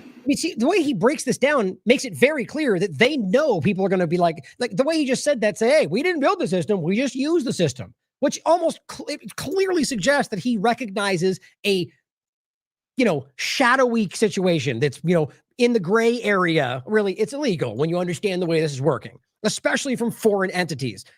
But I think that's very clear the way he's describing that, the way he knows. And this U.S. politicians know this more than anybody. They just love the profit they're making. Quite simple. If you support a politician, you, under normal circumstances, should have access to be able to share opinions and try to help them see your point of view. Yeah, only if you give them billions of dollars. Funny how that doesn't happen with the people they're supposed to be representing. That's what access grants you. And the contribution and the financial support grants you the access. So, I mean, those that give more have more access, and those that give less have less access. Yep. It's simple math. Yep. Trust me. Yeah, it's literally the reality of our governance system. You got more money, you get more influence. Do we really? I mean, that's literally a study conducted by Princeton that outlines the reality that you have a near zero, statistically insignificant influence on policy as an American in this country. That came out a decade ago. And it showed you that if you have money, you have almost all the influence. And it shows you that even if everyone in the country wants something, lobbyists can make it not happen if they don't want it to. That's only gotten worse. Here is Miriam Adelson answering the same question. Miri, you and Sheldon created a lot of relationship over the years with politicians at the state level, especially at the federal level. I want you to share with everyone why is it so important and how do you do it? Again, writing checks is part of it, but there is more than writing just checks. So how do you do it? Can you allow me not to answer? Wow. You choose. They're not even trying to hide it. It's like they're kind of bragging in a subtle way. I want to be truthful, and there are so many things that I don't want to talk about. Think about that. Yeah, I mean, we don't want specific, but that's okay. And they clap? What the hell are you clapping for? Yeah, don't let the world see that you're buying U.S. politicians. Is anybody confused about what this is showing you? Like, and it's not even because, it's not like just because they alluded to that, we know it. We know it because we can see it. We know it because Miriam gave him hundreds of millions of dollars for something illegal that they agreed to. These are not secret points. But everyone should know here how important it is to get involved, because the reason that both of you were able to make huge differences is because you got involved and you spent a lot of time and yes, money, a lot of money on. No, money. Time, because you're present. He's talking about because you influenced the U.S. outcome because you spent money and time. Is that how this is supposed to work? That's what it means by getting involved. It's just couldn't be more transparent. But you got involved and you cared. And that's what everyone here need to know, that, you know, complaining and doing nothing is not going to get us anywhere. And you guys have done completely the opposite. So thank you both. Yeah, well, here is one of the many examples from Haaretz, the leading Israeli newspaper. Trump is desperate for Miriam Adelson's cash. Her condition, West Bank annexation, which, by the way, is happening illegally. I mean, it has never really stopped. As I understand it right now, I think it was the UK.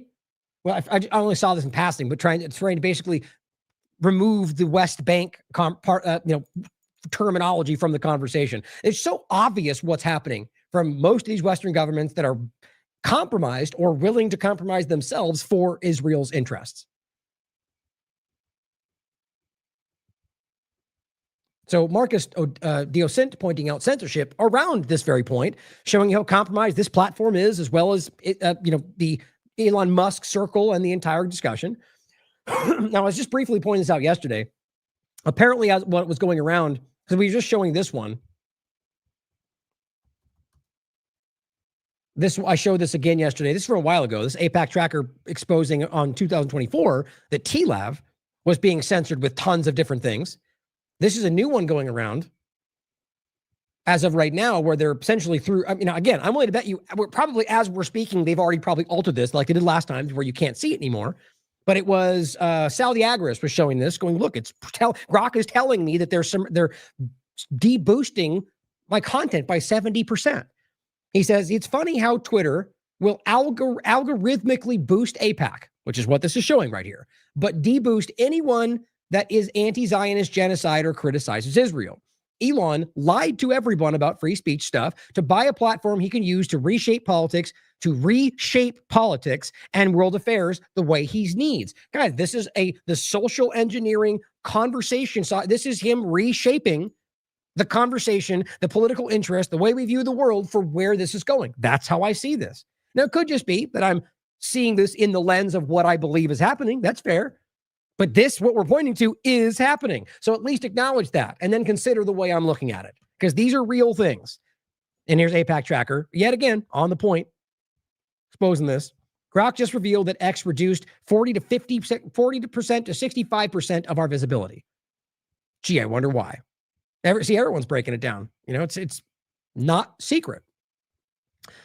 Now, Megatron, who's pretty much, largely I think on the Republican side of the conversation, says after Twitter opened up its algorithm, users discovered that those criticizing Israel were massively censored and had their reach reduced by 90%. The entire algorithm is now based on whether or not their user criticizes Israel. Are we really pretending like the whole conversation is not flipped on its ear? Like, they've lost control, guys. You can't hide from this anymore. Conservatives are calling it out. Now, you haven't seen some of a few other points from over the last week. Mel points out as well that they've increased the amount, as I told you they would, that the memorandum of understanding has been there and it's been increased by Trump pretty much every single time.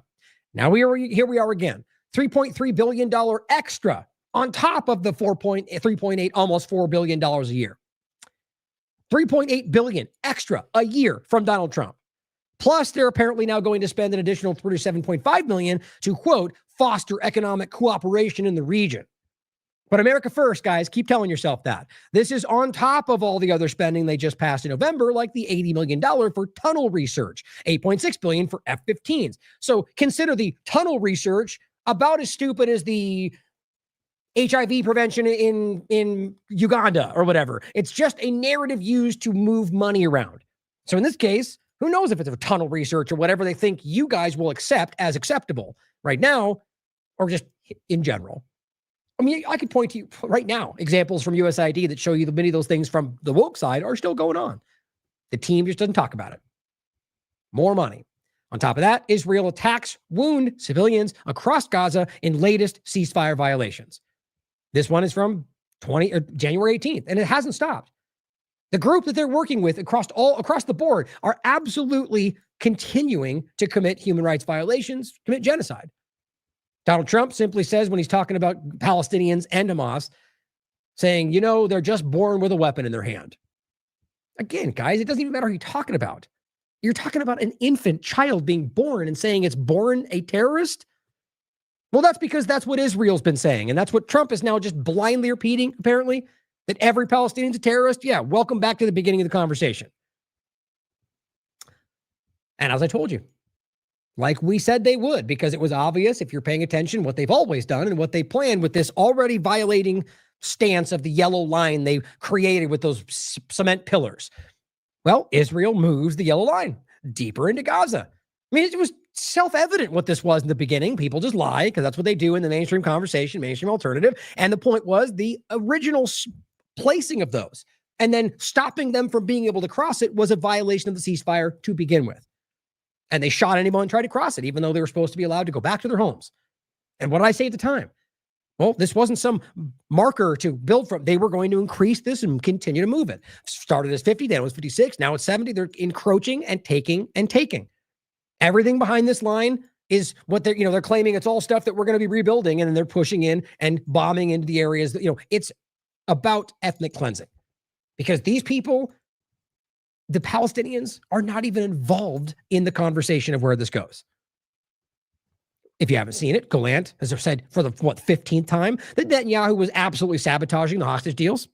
Israelis know that, apparently more than Americans, it seems, as well as the fact that you've got one of these guys, Israel, and this is my point about how they literally will stand up and say, Jews did this, and then if somebody goes, Jews are doing that, they go, you're a racist, anti-Semite. The point is, this is a Zionist basically trying to scapegoat Jews for what they're doing. He says, moral of the story, you F with Jews, you lose. And then literally shows a video of genocide, of the most obvious, the things they claimed were not happening, wiping out of an entire civilization. Why? So you're telling me you murdered every possible person you can because somebody attacked Jews? Well, that would be a crime, bud. That would be a war crime. Whoever you say they were attacking. But obviously we should understand the reality of the fact that it was actually your government that created a lot of the death and destruction. Most of it, in fact, when you understand the reality of what happened on October 7th and the reality of the Hannibal Directive and the reality of the foreknowledge and the reality of every other thing that's happened since. It's all right there if you want to prove it to yourself. But the point is to show you an obvious genocide, ethnic cleansing campaign of absolute destruction of an entire civilization because they decided to. And now it's about taking control of this, which was always the plan. They're also continuing to hold back aid, which was also a violation of the ceasefire. Here's the UN discussing how they're standing around all the food that Israel's continuing to not allow in, but because the UN is Hamas, I guess that doesn't matter. On top of that, here's a video posted by Israeli IDF soldiers throwing food in the street. These are eggs. There's plenty of examples. Look at this. Look at all the eggs we're throwing in the ground. Making a joke out of it like he was scared by the horn. Oh, eggs are crashed. There's a pile of broken eggs behind them. You want to explain that? Anybody want to try to explain why that's, are they secret egg bombs? Or what are we talking about? They're destroying food because they need food. That's it, period. They're trying to cleanse the area of Palestinians, and they brag about it. Now they're claiming, the point is they're claiming it's spoiled. If it is, because they left it to sit in the sun as they were brought in, as everyone in the conversation is telling you. My mind is they're just destroying them like they have all the baby formula that's dried and everything else. They fired, this was on the 17th, they fired at a UN building. Not new. I was saying earlier, it used to be a huge deal when this happened. Now no one cares because I guess Israel just gets to do it at once. I mean, there's really no rationalization for why this would not even be a blip on the conversation other than they have desensitized people and that they're hiding this from the world. On top of that, here's Ben-Gvir proudly discussing how they're destroying a UN building. Yet again. A member state of the United Nations just bulldozed the headquarters of the United Nations. But that's okay, though, right? Because they're the good guys, I guess. On top of that, an interesting point I just wanted you to see before we finish with the Board of Peace. Here is Israel's settlers carrying out attacks on a village in the West Bank using motorized paragliders to infiltrate. Well, wasn't that interesting? I said, so you mean like the ones we saw on October 7th? Huh, maybe we should think about that. Now, again, understanding what happened on that day will lead to where we are, and understanding that this might have very well been something created for this point. You have to understand that there's no denying this. They've admitted there's like 7 different people from within their administration who have admitted the Hannibal Directive was not only in a place, it was ordered, it was carried out to this very day. Killing hostages, killing people involved, bombing all the cars they were in. There's no denying this, but people still do. Understand why that's important for this part of the conversation. Trump says he supports transitional Palestinian panel in government. January 15th, President Trump said on Thursday he was backing the newly appointed Palestinian technocratic government. There's only so many times you could disregard the use of this term at a time when they all know what we're talking about. I'm backing a newly appointed Palestinian technocratic government, he says. Right, here it is on True Social. This is his post. As Steve Witkoff announced, we have officially entered the new phase of Gaza's 20-point peace plan. Since the ceasefire, my team has helped deliver record levels of humanitarian aid. I mean, really? The mindless followers will repeat whatever he says. It's painfully obvious that's not true. Even if you want to say he got some in, which did happen to some degree, it was not record levels, and it was well below what was needed to stop starvation from happening. But yeah, keep lying because people will follow you wherever, I guess. And it says, even the United Nations has acknowledged, no, they didn't. I mean, lie. They're literally going, nothing's getting in. I'm standing by the food. He just says this, and then morons repeat it, and then it muddies the waters because you don't know what to believe. As chairman of the Board of Peace, Trump, of course, because he's the peace president, I guess, despite all the lies, I am backing a newly appointed Palestinian technocratic government. I just want you to see it directly from his own tweet. Okay. $1 billion in cash buys a permanent seat on Trump's Board of Peace, New York Times. The board was originally conceived to oversee the rebuilding of Gaza, but its charter does not mention the Palestinian enclave. Why? Because this is a new international body that's going to be governing the way this goes, is what it looks like to me. President Trump's Board of Peace, which in its own right is insulting based on the obvious lack of peace that they're bringing, is billing itself as a new international peacekeeping body. Wake up, conservatives. This is the transition, and permanent membership won't come cheap. Selling off membership to people of the world who have no peace in mind and literally talking about building technocratic governments and installing yourself as a new international body. I hope Jones is paying attention as he buries his head in the sand. Mr. Trump is inviting countries to join beyond a 3-year term if they're willing to cough up more than $1 billion in cash within the board's first year, according to a draft of the board's charter reviewed by the New York Times. And while the board was conceived as part of Mr. Trump's plan to oversee Gaza, there is no mention of Gaza in the charter, more specifically of Palestinians even being involved. If right now there's not a single Palestinian on this so-called Board of Peace. That omission added to speculation that the group may have a broader mandate to cover other conflicts and could even be aimed at creating a U.S.-dominated alternative to the United Nations Security Council. Now, that's the way they look at it. I think it's an obvious, if not likely, direction for this, especially because when they discuss this, they're pointing to other conflicts that could be Ukraine. So it's clearly not just about Gaza. So that in and of itself turns this into an ongoing international body, because by default, it's international since it's got multiple nations involved. It says on Friday, the White House announced the board's members would include, the peace-loving Marco Rubio, the peace-loving Jared Kushner, Mr. Trump's son-in-law, and Ajay Banga, of course, the head of the World Bank. All the good guys, right? It's just as stupid as saying that all the people that were Trump's inauguration, the people that Jones and everyone else told you were all going down, all the deep state globalists, and then they're all sitting front row at Trump's inauguration. And Gates and Fink and all the rest of them are in the inner circle. But it's okay because we're winning and it's unity, right, Ryan? The World Bank? Are we kidding? What better represents this exact conversation than working with the head of the World Bank for your new international body? I hope some people are taking this. Clip this out. Get it out of the long show. These things need to be seen by the average people. This is transparent to me. And on top of the fact that now you might have seen, you have Netanyahu added, no joke, to the Board of Peace. Netanyahu, the guy literally conducting the most obvious live stream genocide in history. And they let him on the Board of Peace because Trump is clearly not in control. Mr. Trump, who's the chair of the board, that's how they stroke his ego, let him think he's in power. I'm my opinion, he very well could be. The point is, if he is, then that speaks much worse to what he's really doing and who he actually is. He said in a post on True Social last week that he will be the greatest and most prestigious board ever assembled at any time, any place. Like, he just can't stop doing that. It's a joke almost every time. Most prestigious board of any board ever created in any universe we ever even heard of, even the fake ones. Just dumb stuff. Is it? What does that even mean? The most prestigious? Do we want a prestigious board, or do we want something that cares about human rights, or something that's legal, or something? He cares about gold-plated rooms and prestigious groups and being in the elitist circles. He seems like they would call a star effer. Somebody who's just so desperate to be in the inner circle, even though he's been there for a long time. The board's mission, according to the charter, is to seek to promote stability, restore dependable and lawful governance, and to seek enduring peace in areas affected and threatened by conflict. Oh, is it? Promote stability while you're literally destabilizing half the world? Restore dependable and lawful governance while you are challenging every single form of law that we collectively understand? Or ending conflict in places like Syria, like Iraq, like Libya, like Gaza, like Lebanon? Really? While you're destabilizing Iran, while you're destabilizing Venezuela? It takes a special kind of stupidity to actually pretend like this is even, this is what I always talk about. You could have made an argument that at least is like a blend of the lie and what you're actually doing to make it more realistic, but they just come out and go, it's what the U.S. government's done for a long time because what they're doing is belligerent and obvious.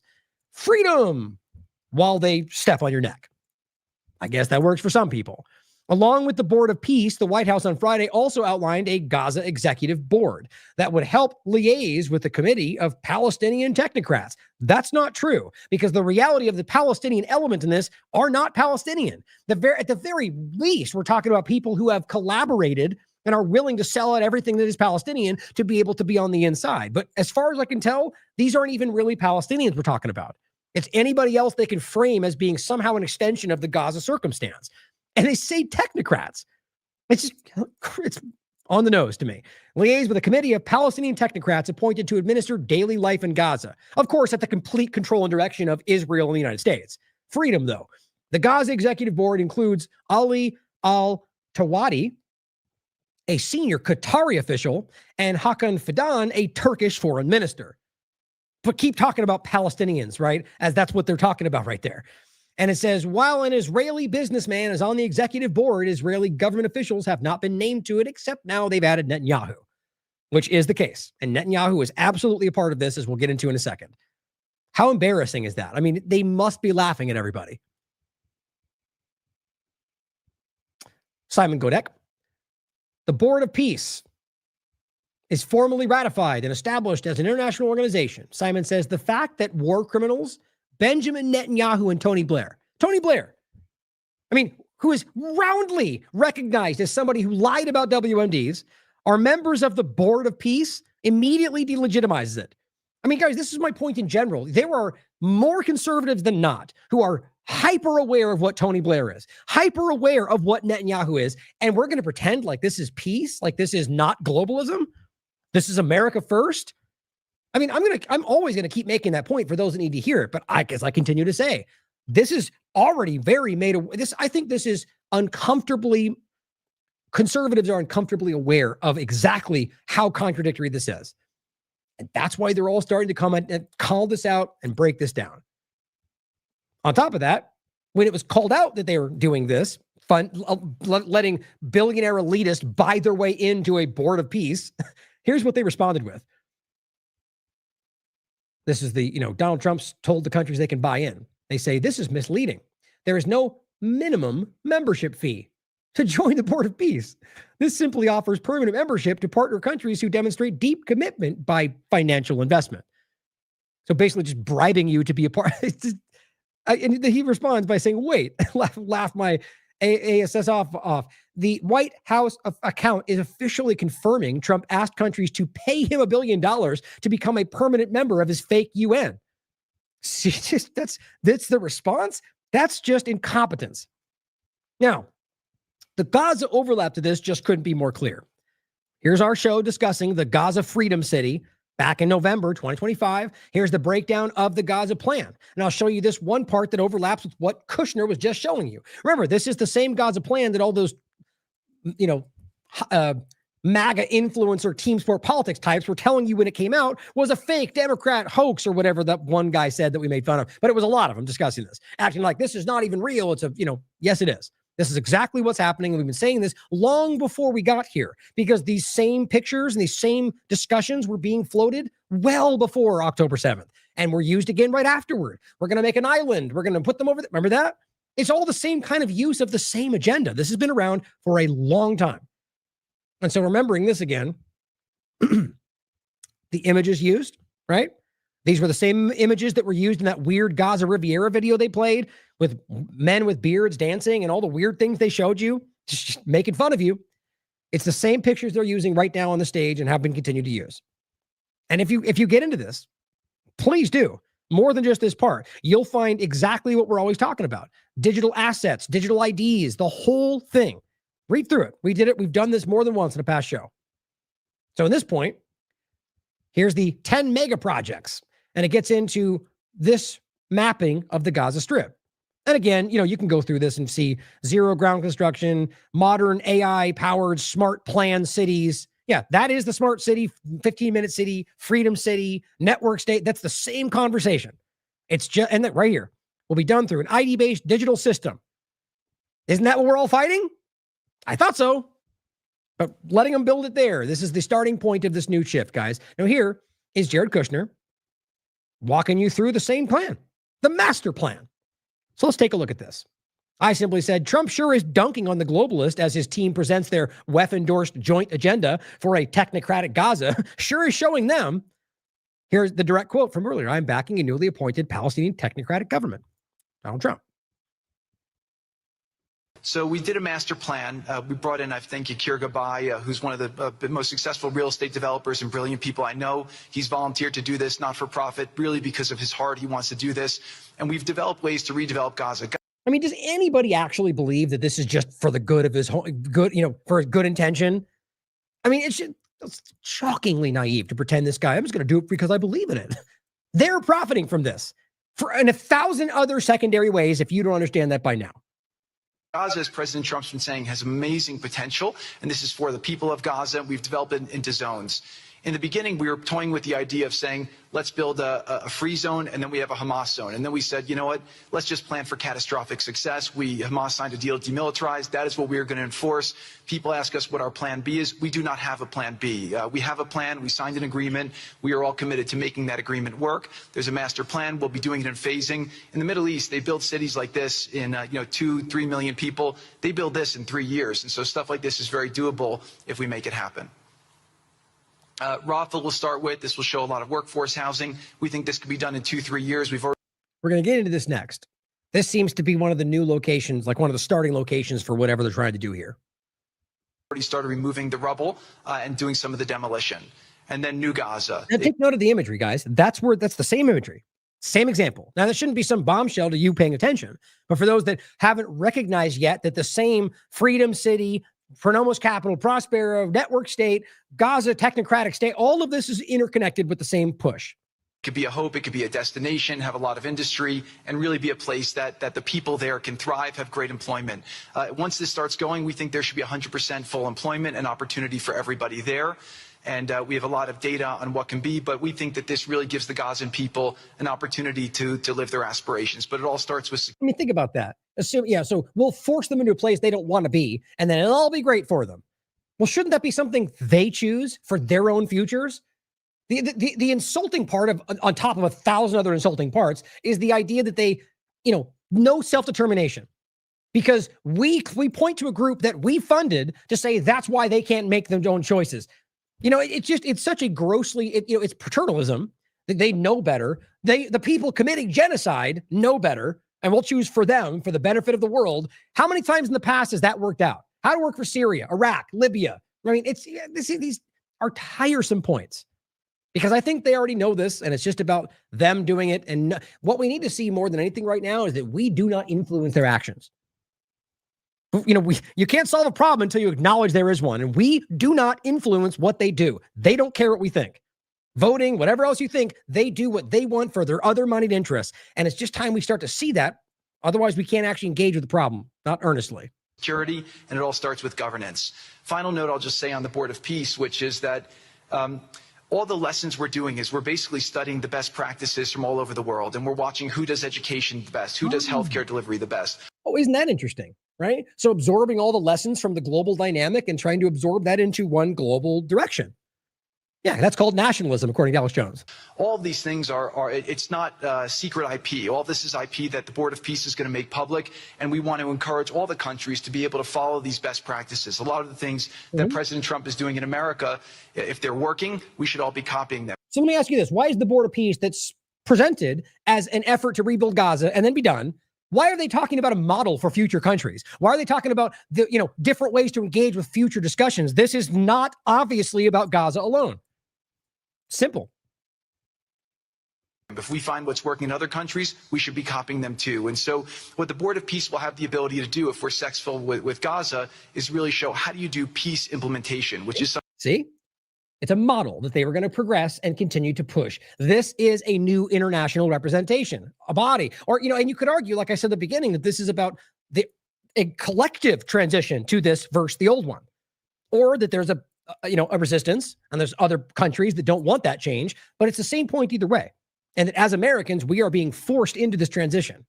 Something that when we got this deal done, we didn't really find too much expertise or know-how on how to do it. So as we're creating this system, hopefully it's something that we can just document these learnings and make them available to all else who want to use them in the future. So demilitarization, this is something... just recognize where they are, okay? This is the World Economic Forum in Davos presenting their plan that they endorse, that they all support. But, let's keep pretending like he's fighting them. We're starting now that we have a new government in Gaza. This government will be working with Hamas on the demilitarization to really take the principles that were agreed to in the document to the next phase. And hopefully that will be successful. Without that, we can't rebuild. So right. Okay. So don't miss that. That's an important part of this. The whole thing, apparently, at least the part where it becomes peaceful and people can have their own lives or whatever they're framing, other than Palestinians, by the way, who are shoved into some other country, which is what they're talking about, is that what they're saying here is that if Hamas doesn't de-arm to whatever they say that level should be, which I think they're even making like not a single rifle anywhere. Okay, that's unlikely to be the reality. Then that means that they have failed their side, even though they continue right now to egregiously fail everything they've agreed to. Every part of the ceasefire, every part of the agreements they make, like we saw, even their own government says he has violated those. Netanyahu. I'm willing to bet you anything, especially, should they want to, or maybe even the plan is to build out what they want and then go, but Hamas never agreed. So basically you get everything you want, you gain everything you want, you control everything you want, you destroy everything you want, you kick everybody out you want, and then you just keep the same situation. I mean, this seems like what they've done so far. But I guess that depends on who they're engaging with. Let's not forget, this is not just Hamas, guys. There's Palestinian Islamic Jihad, which has way more members than Hamas, and they've been there the entire time. There's more going on here than what it's being framed as. My guess is this isn't going to go away. If Hamas does not demilitarize, that will be what holds back Gaza and the people of Gaza from achieving their aspiration, and that's very important. Of course, the Hamas that Israel funds, because that's not confused. Now, I shouldn't say it like that today, but the point is that is a valid point to be made throughout history, and it does matter with where we are today. But regardless of what you think the influence is now, doesn't that seem like an obvious point created for, the framing of whatever, like, should they want to just say they did it, that's why we didn't get their part done, or whatever it is, they'll just say Hamas didn't de-arm. And don't forget, Trump already told them that they didn't have to, at least not right now. And that was already used by Israel to claim that they were violating the ceasefire. It's just how they play this. So the next 100 days, we're going to continue to just be heads down and focused on making sure this is implemented. We continue to be focused on humanitarian aid, humanitarian shelter. Seriously. See, why would you take them seriously when they say things like that? And then recognize that they're still withholding all the aid. Recognize they're still bombing and killing civilians right now. But then creating the conditions to move forward. So thank you. Final point I'll just make is this is really only possible because of the work of so many people and President Trump's great leadership. But a lot of you have been asking, how can we help? So the countries have all been incredibly generous. We'll be doing the first conference where we'll announce a lot of the contributions that will be made. Davos, he's at Davos talking to the World Economic Forum, and you're all so excited and you're all involved, and we'll be making sure but keep telling me he's fighting it. In a couple weeks in Washington. From the private sector, there'll be amazing investment opportunities. I know it's a little risky to be investing in a place like this, but we need you to come, take faith, invest in the people, try to be a part of it. And then finally, I'll just talk to people on the media and on the social media, which is this deal only happened because we worked with Israel, we worked with Turkey, we worked with Qatar, we worked with Saudi, we worked with Egypt. I mean, everyone worked. Yeah, all of the regime change sold out, bought off Israel-controlled entities for the most part. None of which represent the Palestinian people. Together, we worked with UAE. We all worked together to make this happen. Yeah, literally, these countries you just listed off, maybe save for Saudi Arabia that was built this way, have been regime changed. Where's my favorite dictator? Trump said to Sisi in the very first administration. These are provable realities, guys. They've overthrown governments, put people in place that they like, and now they act like they're all in support. It's insulting to your intelligence. And the reality is clear that Palestinians are not involved. Then this is not a Palestinian Gaza trend. This is nothing other than them seizing power under the guise of peace, as they've done every other time. I see a lot of people trying to escalate, criticizing Israel or Israelis criticizing Turkey or Qatar. Just calm down for 30 days. I think that the war's over. I don't believe any of that, to be honest. Israel's having an issue that Turkey's involved. And, personally, I know that there are rifts, but I think there's been more presentation of that than anything else. At the end of the day, they're NATO allies. They work together. And clearly, when it comes to the main agenda, they align. That's what I believe anyway. Do our best to try working together. Our goal here is peace between Israel and the Palestinian people. The Palestinian people that aren't involved in this conversation. Doesn't that infuriate anybody else? The people that you're shoving into a different country that aren't going to be present in this new Gaza you're building. But yeah, peace between them. It just pains me how dumb this is. And I think what's frustrating is that most of us see this. And it just kind of continues forward. Everyone wants to live peacefully. Everyone wants to live with dignity.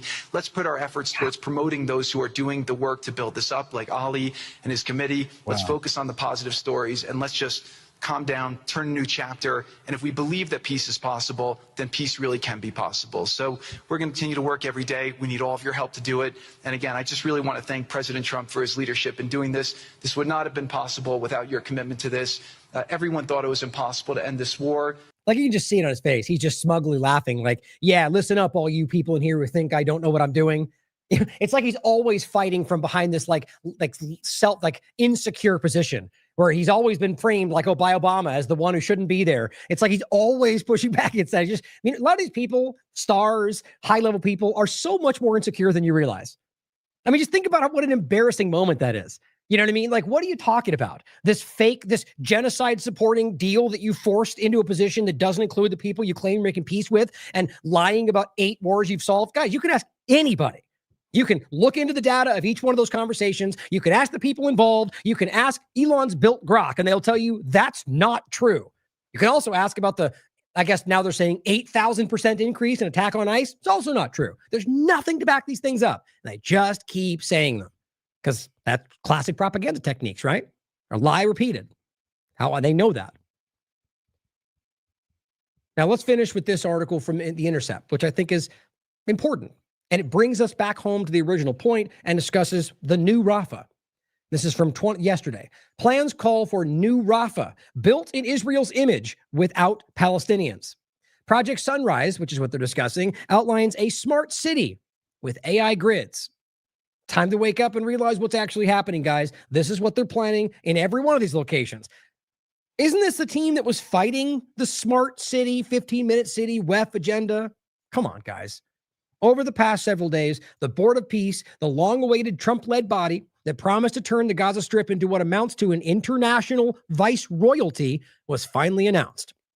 So Steve Witkoff, Donald Trump's special envoy to the Middle East, announced the ceasefire deal will be moving into phase 2 last week, despite numerous provisions of the first phase, including allowing full humanitarian aid and an end to their attacks, left unmet. But who cares whether Israel meets its demands? It's only about whether we claim, whether we just frame it as being there for their interest or pretend Hamas did not. Some of the membership of the Board of Peace, that is to rule the Strip from without, has been announced, as well as the technocratic, apolitical board that is supposed to rule the Strip from within. This despite no movement on increasing the flow of humanitarian aid, temporary homes for the displaced, or almost anything that Israel would owe the Palestinians.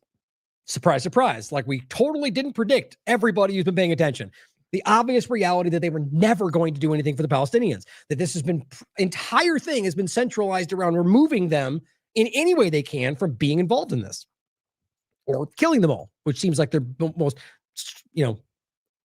most obvious option they've been leaning into. A deadline for Hamas to disarm within 2 months was reported in December. In December, a Hamas political official would later tell Al Jazeera that this had not been communicated to them. See my point? So you're going to use something they weren't even informed about to argue that they're violating a ceasefire that Israel's violated every moment they've been involved in it. Following a meeting last month with Netanyahu, Trump apparently gave the all clear to begin reconstruction in Rafah, regardless of the negotiation process, or by the way, the legality of all of that. The U.S. and Israel will not move to reconstruction without the Israel Defense Forces withdrawing or the International Stabilization Force being formed, building on the directives announced by Witkoff and Jared Kushner, Trump's son-in-law, late back in October. I think I said that. The U.S. and Israel will now move to reconstruction without the IDF or International Stability Forces, which is interesting to think about, right? Aren't they the ones telling us that they're always at risk? What they've done is created a situation where they've driven everybody in there into some little corner, and now they can do it. I mean, at this point, they've always been the risk in this conversation. Reconstruction would only be allowed in parts of Gaza behind the yellow line, which is under IDF control, while barring reconstruction in parts of Gaza still under control of Hamas. Gaza territory, and let's again go back to the beginning, October, I think it was 9th and 10th or 8th and 10th. And many times since then, where Hamas offered a full exchange for the end of the conflict. And they said no, more than once. That's been discussed by Israel society more than even the U.S. conversation, which is interesting. And that which means they know what they've been doing. That's why they blame Netanyahu for most of this. They know about the Hannibal Directive. The point is that if they are, from the very beginning, barring reconstruction in parts of what they're in control, they're using them as the excuse, the scapegoat, when they could have ended this right in the beginning. That's by design, guys. Again, that's why the point of them funding in the beginning and up until whenever that continued, it's very relevant. They have had some level of influence, coercion, manipulation of this group to use it to justify their actions for a long time. Gazan territory behind the yellow line continues to be demolished under the guise of dismantling Hamas infrastructure. We know that's not what this is about. Among its flashier selling points are the creation of a digitally driven smart city. That's Trump's plan. And AI-optimized grids, high-speed rail, and of course, luxury beachside resorts. It also proposes realigning the seat of administrative power away from Gaza City, which the IDF sought to destroy entirely in the closing days of the war, to Rafah, which has been almost entirely destroyed, and is currently the seat of power of the IDF-operated proxy militia known as the Popular Forces. Don't you love how they use these same names, right? It's the same point that there was a Popular Forces overlap in Syria. It's always the same game, guys. So we believe, oh, they must be popular. I guess that's what they do. Importantly, the slides obtained, and remember, just so it's clear, it'll get further into this. The Popular Forces, that's the ISIS-linked gangs. That's the we'll get into. Apparently, he's been killed, or at least reported as such. The guy we discussed, who was clearly connected to ISIS, that Israel admitted. Netanyahu said, "What's wrong with that? You know, we're funding them. They've always done this." He said this in the middle of the Knesset. Include that. What's wrong with that? How Israel trained and armed ISIS-linked gangs from Haaretz. Continues, importantly, the slides obtained by the journal contain the rather large caveat that the plan is, quote, contingent on comprehensive compliance by Hamas to demilitarize and decommission all weapons and tunnels. But so let's just even say Hamas is everything they claim it is. So you're literally the confounding factor. It's contingent completely on whether the terrorists give up or give in to what you want from them. Why would that be? Why would that even make sense? Even if you are taking their narrative face value, they're supposed to be people that have no concern for their lives, and we're going to go, well, we hope they agree so we can have peace. I mean, doesn't that just seem stupid? On top of the fact that the way they frame them is not the accurate position, and every single moment you've gotten examples of how they demonstrate the opposite by returning hostages who were fed and kept and happy and brought shopping, or the lie of the rape that never took place, and you can prove that it's happening on the other side of the conversation. Over and over and over. But yet, it's all them. And if they don't comply, even though they've already offered it more than once, what has been left out of many of these public discussions about reconstruction is the reality on the ground and how it was created. Rafah, despite the assumption hanging in the air that it has been a victim of the basic nature of war and crossfire, was deliberately raised last year as a form of collective punishment. Very easy to verify. They literally bragged about it. The city on the Egyptian border was suddenly placed within IDF buffer zone in May, and then rapidly depopulated of the hundreds of thousands of displaced Palestinians already forced into the area by Israel's previous advances. Now realize what they're saying is that Rafah was remember, all eyes on Rafah. They were driven here. And then by an arbitrary movement of their line, just argued that was now somehow in a demilitarized zone, and they all had to leave, and they shoved him somewhere else. And it got so little coverage. It says now the United States is advertising its magnanimity, for some reason I can't say that, being magnanimous in rebuilding the city, which is, they're basically being facetious, right? The idea that they're the ones going, oh, we're going to be magnanimous, we're going to be here for you and rebuild the city for you that they helped destroy. And it says, along with every other city in Gaza that was destroyed, that its closest ally internationally demolished to prepare for a massive Western investment in the project of further displacing the Palestinians. Despite promises of cities of hundreds of thousands, virtually no Palestinians currently live in the area behind the yellow line, having been ethnically cleansed of their native populations and turned into killing zones in which Israeli settlers can enter and be politely escorted back. They're going in there and killing whoever they want and raping and stealing, and it's been documented 100 times over. And we're talking about, not even like IDF is one thing. It would also still be genocide and war crimes, but you're letting in random Israeli settlers because the IDF has always worked alongside them, and they're just the worst of the worst and doing whatever they want in a war zone. I mean, just think about how grotesque that is. And it continues, but Gazans are killed for crossing that line. The only Palestinian allowed to live in these areas are militiamen and affiliated personnel directly working under the purview of the IDF. Ranks that Israel is undoubtedly looking to bolster with promises of rewards, such as housing it won't destroy, food that it won't block, and salaries it won't seize. Now realize that this eventually will become even people that would never have agreed to it in the first place if their children are starving to death, right? If there's if they're in a position where it is about death or this choice, many of them will make this choice. Many of them more than you might think would choose to die today because of how much they've lived through. The reality, though, is this is straight up coercion.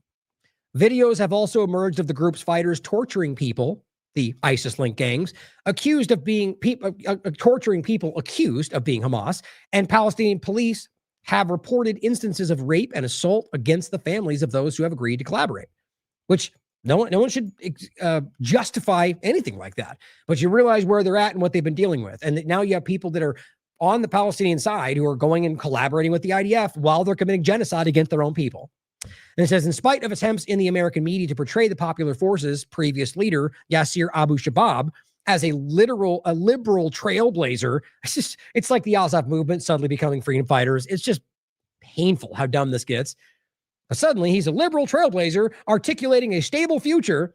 He's a convicted drug runner with connections to ISIS, and he was apparently killed last month in a clan dispute, reportedly beaten to death in an argument about the group's collaboration with Israel, according to the Israeli news site Ynet, which means you should question it. But realize, if he was beaten to death by people within Gaza who are saying that you're collaborating with Israel, well, he was. And what it shows, so it's the idea that they're all terrorists working with the terrorist groups. Clearly, the guy who is the terrorist, who was working with Israel, was beaten to death because he's working with Israel. I think that is just self-explanatory. And it says exact figures on the group's popularity with Palestinians outside its zone of control is difficult to ascertain without polling.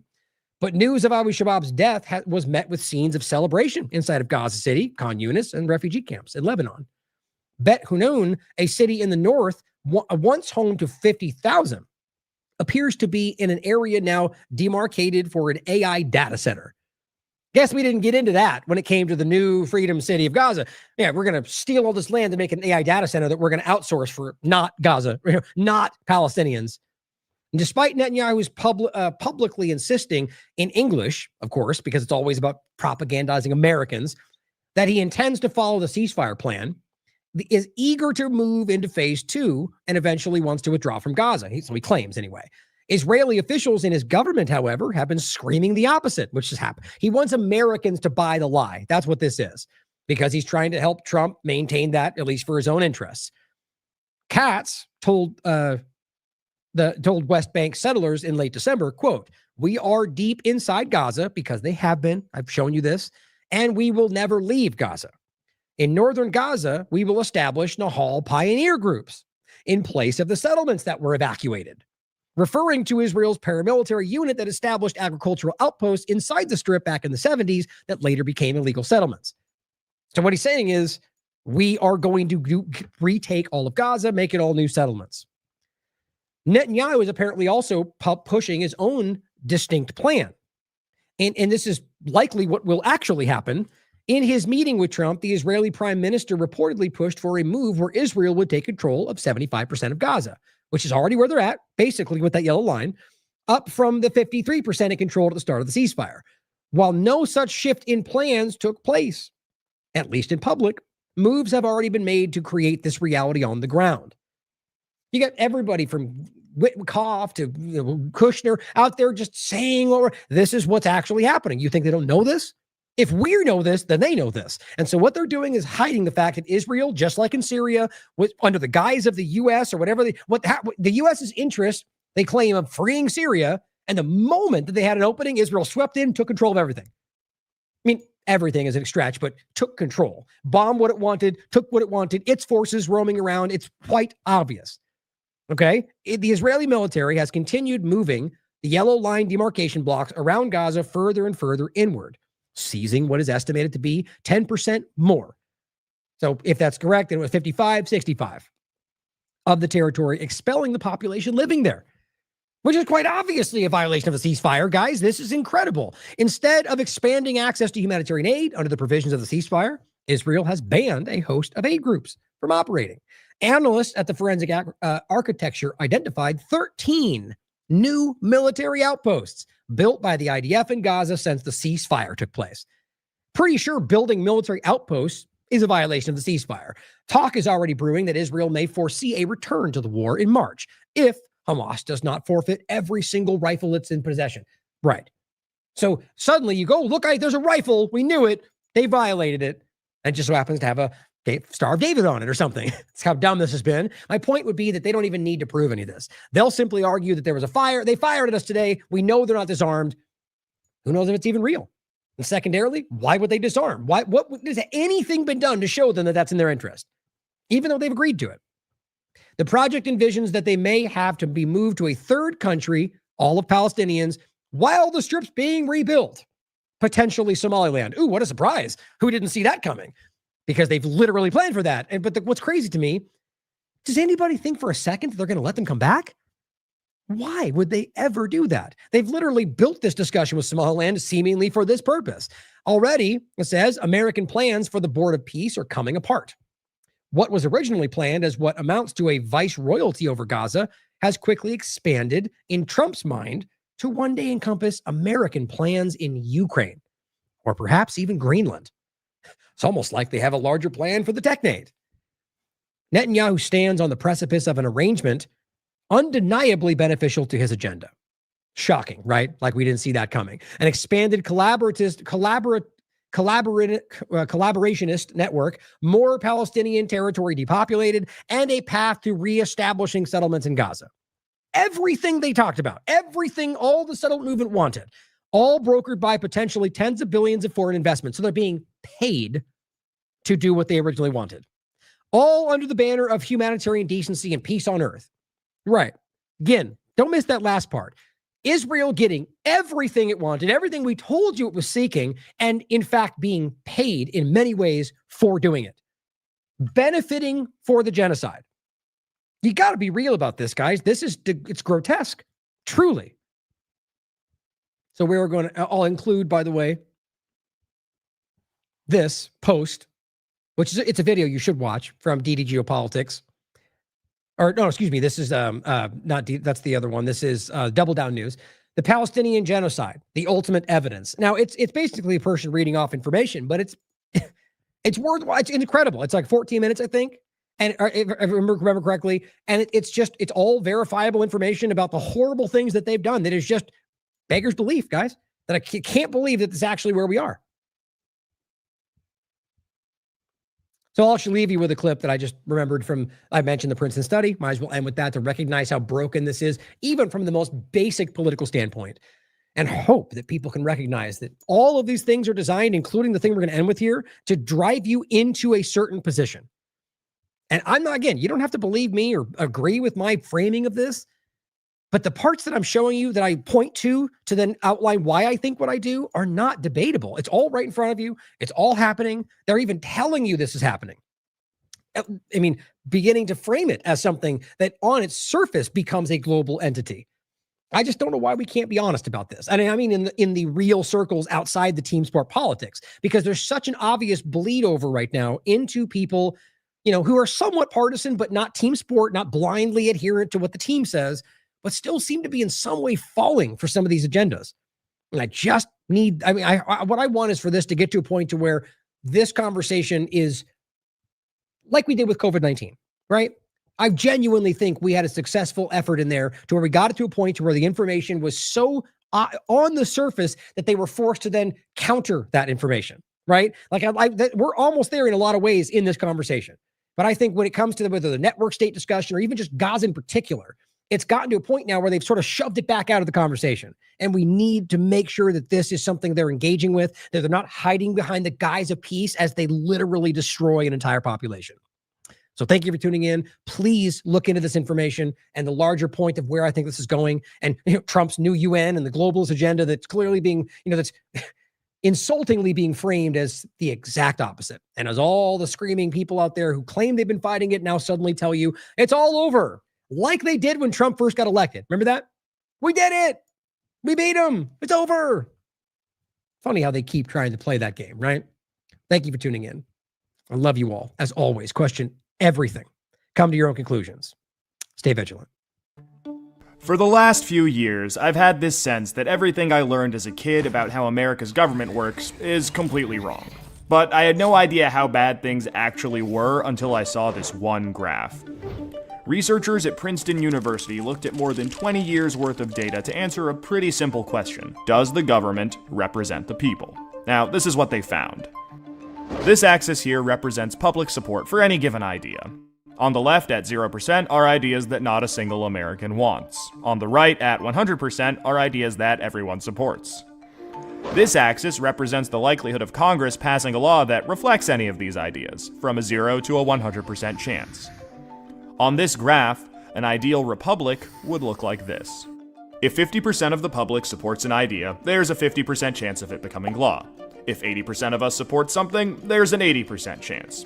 You get the idea. Now, most Americans would probably agree that, with a few exceptions, we should be as close to this ideal as possible. Unfortunately, the way America actually works doesn't even come close. Take an idea that nobody supports, literally nobody, and it has about a 30% chance of becoming federal law. Now, take an incredibly popular idea, the most popular idea this country has ever seen, and there's also about a 30% chance of it becoming law. This means that the number of American voters for or against any idea has no impact on the likelihood that Congress will make it law.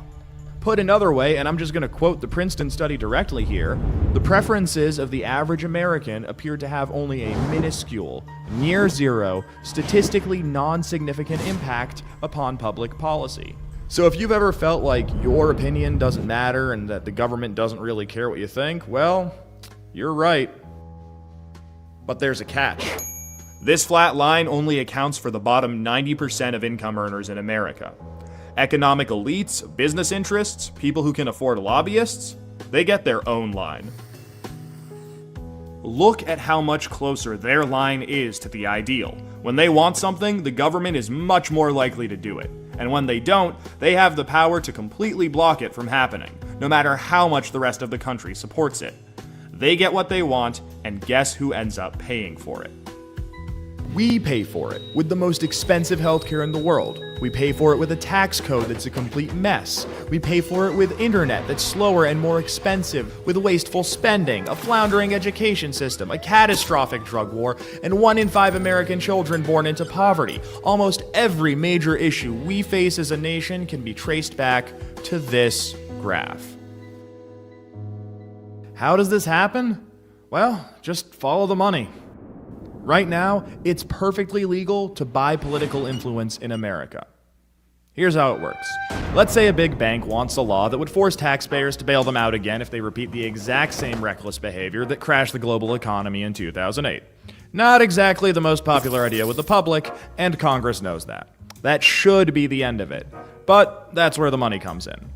It's perfectly legal for our bank to hire a team of lobbyists whose entire job is to make sure that the government gives the bank what it wants. Then those lobbyists can track down members of Congress who regulate banks and help raise a ton of money for their re-election campaigns.